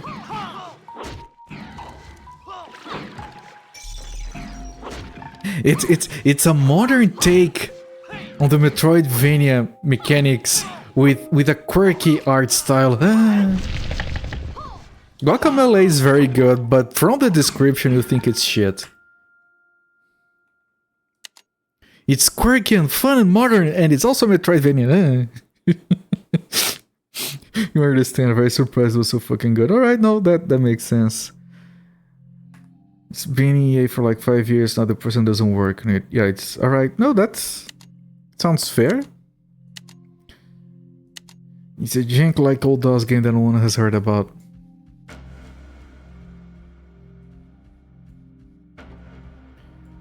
There's more, 2 more skeletons. We should be almost done with this region, right? I wish you could get like a counter for remaining skeletons. I also like we're doing this, and I know that it might feel excessive to do these regions, but we don't know what's required for the good ending. Maybe cleaning all the minions of the evil lords to complete these quests, because these quests are required to complete this one. Maybe it's a requirement for the good ending. unlikely but possible. You only play roguelikes, right? You like to pamper yourself before playing a video game. I see, that's fine. Gotta look your best while gaming. Long time was #1 hidden gem on Steam because I had 400 shit reviews and a single one was negative. Interesting. Is that a genre? Yeah, so many genres for everything now. Jank-like. There are games that are jank-like. Like that... Zadete? I think it's Zadete, which is like a barbarian game with gigantic sprites, where you hit these tiny spikes on the floor and they're a hit kill, and that's all on purpose. That's a jank-like. That's actually kind of fun. With the first negative, I very rarely do reviews on Steam. I might have written one for Crimson Diamond, and that's about it. I think it's perfect rating, which is shitty, but you know, people. I mean, realistically, no game should ever get 100%, right? Some people will not like it. But if it's just to screw the score, then... Clearly made by a Macaw fan. I'm pretty sure Macaw played that game when it was released. It's very jank-like.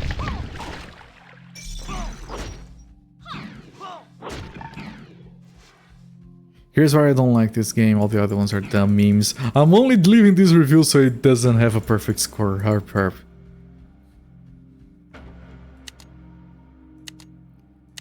Give me clown emotes so I can get free points to spend on the Steam store. To spend at a Steam point shop.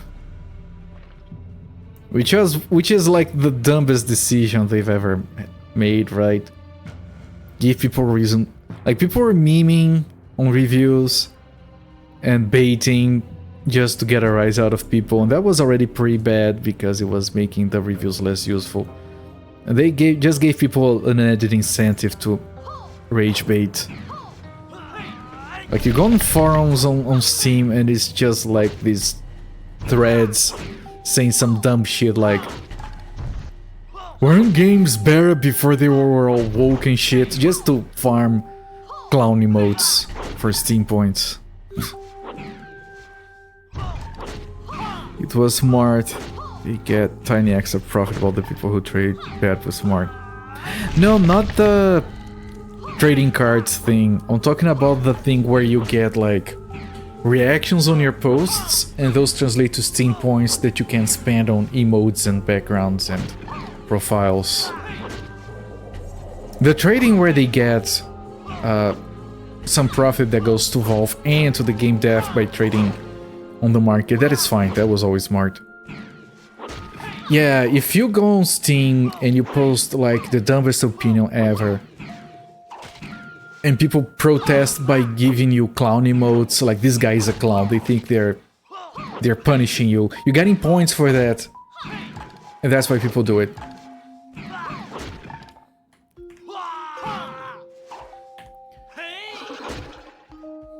You dislike the market. I can respect that opinion. I don't have a problem with the market, I've used it a lot.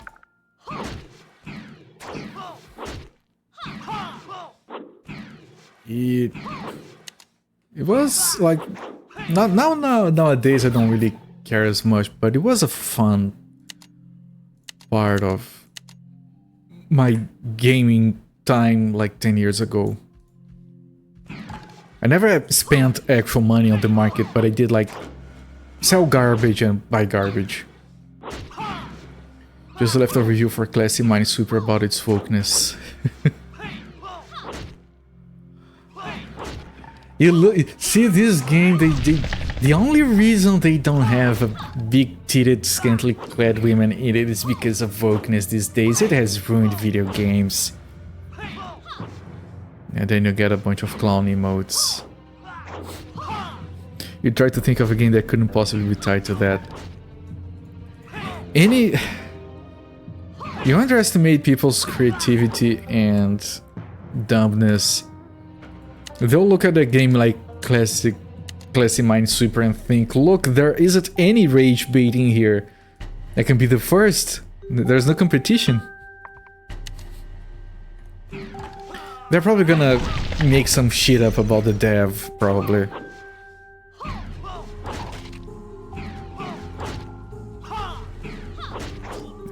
I heard the dev likes to kick babies. It's true because my uncle works for Microsoft and they denied their licensing because of that.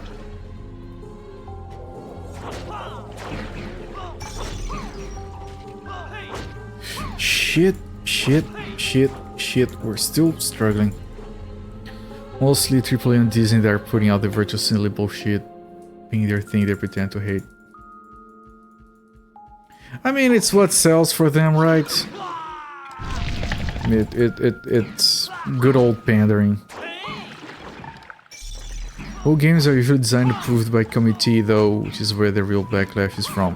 Right, but there's a difference between here's a game designed by committee to be woke, and here's a game that is a good game that happens to have things that are associated as being negative by dumb groups of people. What do you mean the main character is a woman? Like, they released this game nowadays, it's going to be accused of being woke.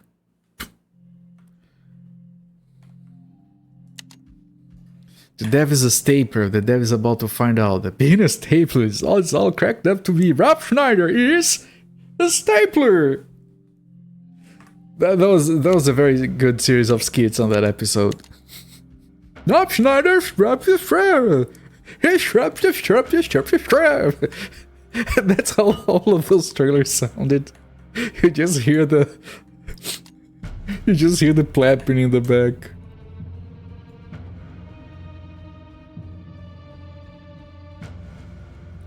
Everything I don't like is woke. Yeah, it's dumb. I love it. Revival cliff. Oh, does that mean we can die here? Okay, I just need to kill everyone before I go there. Pretty much tell them it's a marketing bullet when it's just naturally in the game. Yeah. And there is even like a middle ground. Like, you can be like, okay, this is the game and it kind of has a character that happens to be a minority. And it plays a little bit into the storyline, not too much, it's fine. But yes, there are the ones that are just obviously blatant pandering for marketing purposes. And of course, they also thrive on the controversy that's going to be from that, and people buying it just to prove a point and whatever. Even fine to have a message. I tend to agree with that, Musifate. Of course, on a case-by-case evaluation, but... I mean, for example, Hades has some characters that are not obviously... Not blatantly, but obviously, like, not straight. And it doesn't affect the narrative in one bit, and it kind of fits the characters and the style of the game, and it's perfectly okay. And absolutely no one rose a stink about that, and I really doubt anyone bought the game just for that. But I'm sure there were people out there that played the game and felt better about it because there was like an ounce of representation in there. So I'm all for that.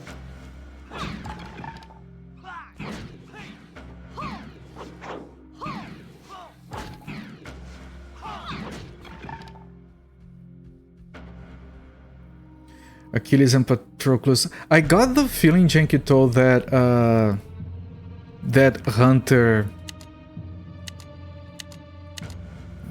girl, what was her name? Yeah, wasn't ever accused of it because, you know, it was tasteful and reasonable and within, like, you know, it's There's not shoving any message in your face. Again, if you're not looking to be enraged, you're never even gonna see it. It's amazing how the amount of games out there, how many come out, you realize you don't have to have an opinion on every game, not every game is for you, you don't have the time, there you go. People get angry for the dumbest shit. I can kind of understand if you like really like a genre, really like a series of games and they decide to just change to get a better or the larger market and it kind of ruins what you enjoyed about the game in the first place. Of course, it doesn't justify you going on a crusade online, but then again, what does? Cleese and Patroclus' relationship is in subtext in the Iliad, it's text. Right, but you get the wrong attention from the wrong kind of people and who cares what's in the source material? They're gonna point at the Iliad and say that we're just friends. They're obviously just very good friends, gentlemen friends. Why does everything have to be woke now, even the classics? There was no group of people in the history of ever that was more straight than the Greek, right? And the Romans. They would never, right?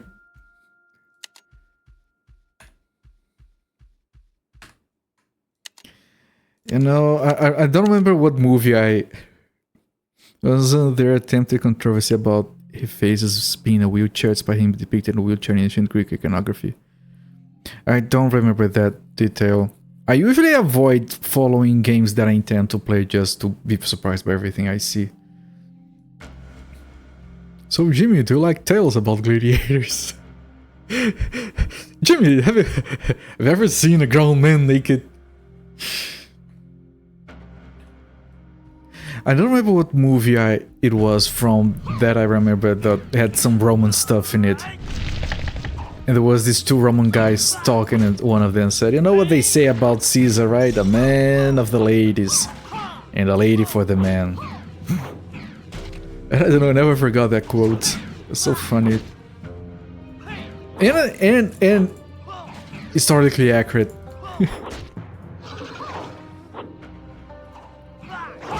This sucks, man. Reminds me of your joke. How do you fit 4 Greek men in a chair? Censored. I'm not familiar with that joke. Glad I will. Unfortunately, can you? I'm telling you to run away from there. For a while now. I don't know that joke, and luckily I'll forget to look it up. Zeus' whole thing was fucking anything that moved, usually as an animal. Yeah. Yeah, that was Zeus' whole thing. And when I learned that, I was like, yeah, it's time to start taking the classics as serious. Because everyone, oh, Greek mythology this, Greek mythology that. Ooh, fancy. We should study that stuff. Heaven's fire, whose is for the witch, so I do need to dump. Man, even he is getting full of garbage. Also, some of this is quest stuff. Heaven's fire is super, which is this one. Okay, I haven't been using those skills for now. Sure, the woke agenda, yes. Yes. It's a persecution progress, right? Everything has to be about them, and it can't possibly be about people trying to just live their own lives, being left alone, or however makes them alive and it doesn't affect anyone. But no, think of the children!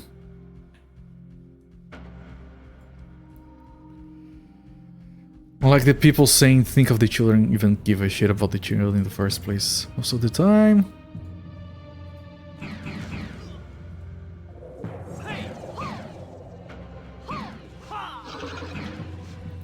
Alright, there shouldn't be many more here. I hope there's a town on the next region. I really want to upgrade these people. Too many skeletons. It's a large map, yes. I know there's a large group around here. Other than that, I'm just hoping there isn't many more. Think of the Pleppers. The Pleppers do need to be defended. We need better representation. I want.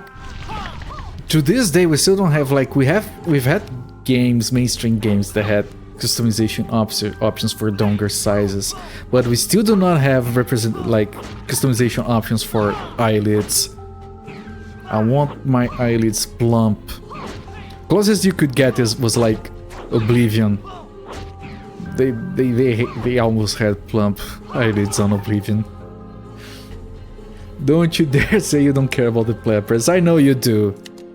I know you do, Missy Fate. You have the Pleppers in your heart. Customization options. Encourage community to prop lap gaming. There you go. There you go. Games, yeah, a curator list. Games that have plump eyelids or eyelid customization options. Eyelids were disturbingly plump on Oblivion, man. Like you could see them, the polygons on them moving with their weird facial rigging on that game. Okay, this is risky. I'm gonna keep it like this for now.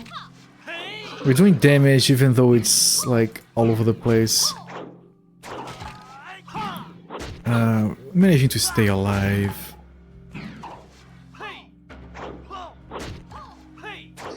I want to read chat. We just found out about Pleppers tonight. It's been a lifelong obsession to support them. I never knew I wanted to support Pleppers.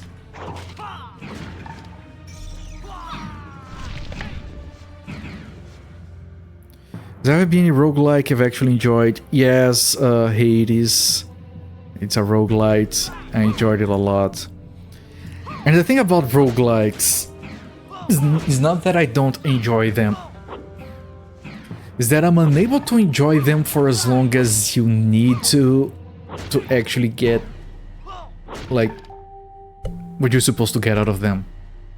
And what I mean by that is, oh, Faster Than Light.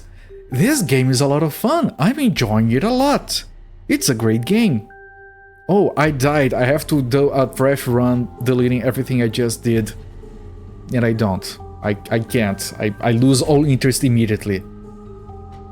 Right, so I don't like the cycle of roguelikes. So I like roguelikes for the first run. And that's not liking a roguelike. Hades I did at some point get sick of Hades. I had to drop it for a few months before returning, but I did eventually finish it. And when I say finish, if you have played Hades, I mean actually finishing it. Don't know if I have any other roguelikes I have liked. Maybe if there is a game out there that I played that was a roguelike that I didn't realize. You know, I liked Silent Debuggers, and that game feels like a roguelike to me, because you're supposed, here's a time limit, here's like the skills that you lose are random basically on what gets attacked, so you're never gonna get the same way at the end of the game. You're gonna have to adjust your build as you work through it. And you have a time limit, and the game itself is actually short. If okay, we did the quest, we upgraded a bunch of skills, and we're done with this region. Nice. I like that game. I remember trying to play Shiren the Wanderer and thinking that game was freaking awesome, and then I died, and same thing, right? No, I can't do a second run. Come on, I can't. I start the second run, second cycle, and I'm like, it's going to get better, right? It's gonna click for me, right? And it doesn't. Diablo is not a roguelike. Diablo is a Diablo-like. You do prefer to have the possibility of being the first time statistically. So you prefer like, you do still like it a lot, depends on design well. Yeah, for me Hades was good because cycling through the game was baked into the story. And no matter how many times you died, the story progressed. The dialogue progressed, you got more exposure, so that kept you going. You were working towards something. Even like having an absolutely disastrous run was not like, oh, this was unfun and also a waste of time. No, you still worked towards something. And you also had stuff that you got as you kept playing. Like, it's not designed to be beaten on the first attempt, no matter how good you are. So you do always get some progression to actually keep you coming back for more. So yeah, it's very light in the roguiness, Hades. Noita looks cool. It does. I haven't tried it. Eliminated food rec... Yeah. Yeah, Sharing the Wonder had the thing with the rice balls, which was tricky to manage. Revival Cliff. We completed the main big quest of destroying everything, and it gave us 10,000 experience, so that was definitely worth it. We can't go back from here, so this is the main goal. We can skip those 3 regions, we can skip them. The guy on the house tells us that we can go around. We didn't. We did every single thing. I'm really happy that I did. This is actually very satisfying. Of course 10,000 experience, but we got 2,000 multiple times. So that's like a level and a half in total. I'm pretty sure. And you guys know if I'm saving a bunch of times over and over again, that's because I'm ending the stream around here. I performed Exterminatus. So yeah, I'm gonna stop the timer. 40 hours. And I'm enjoying every single second. Honestly, even the slow parts are good. And I'll be back to this game tomorrow.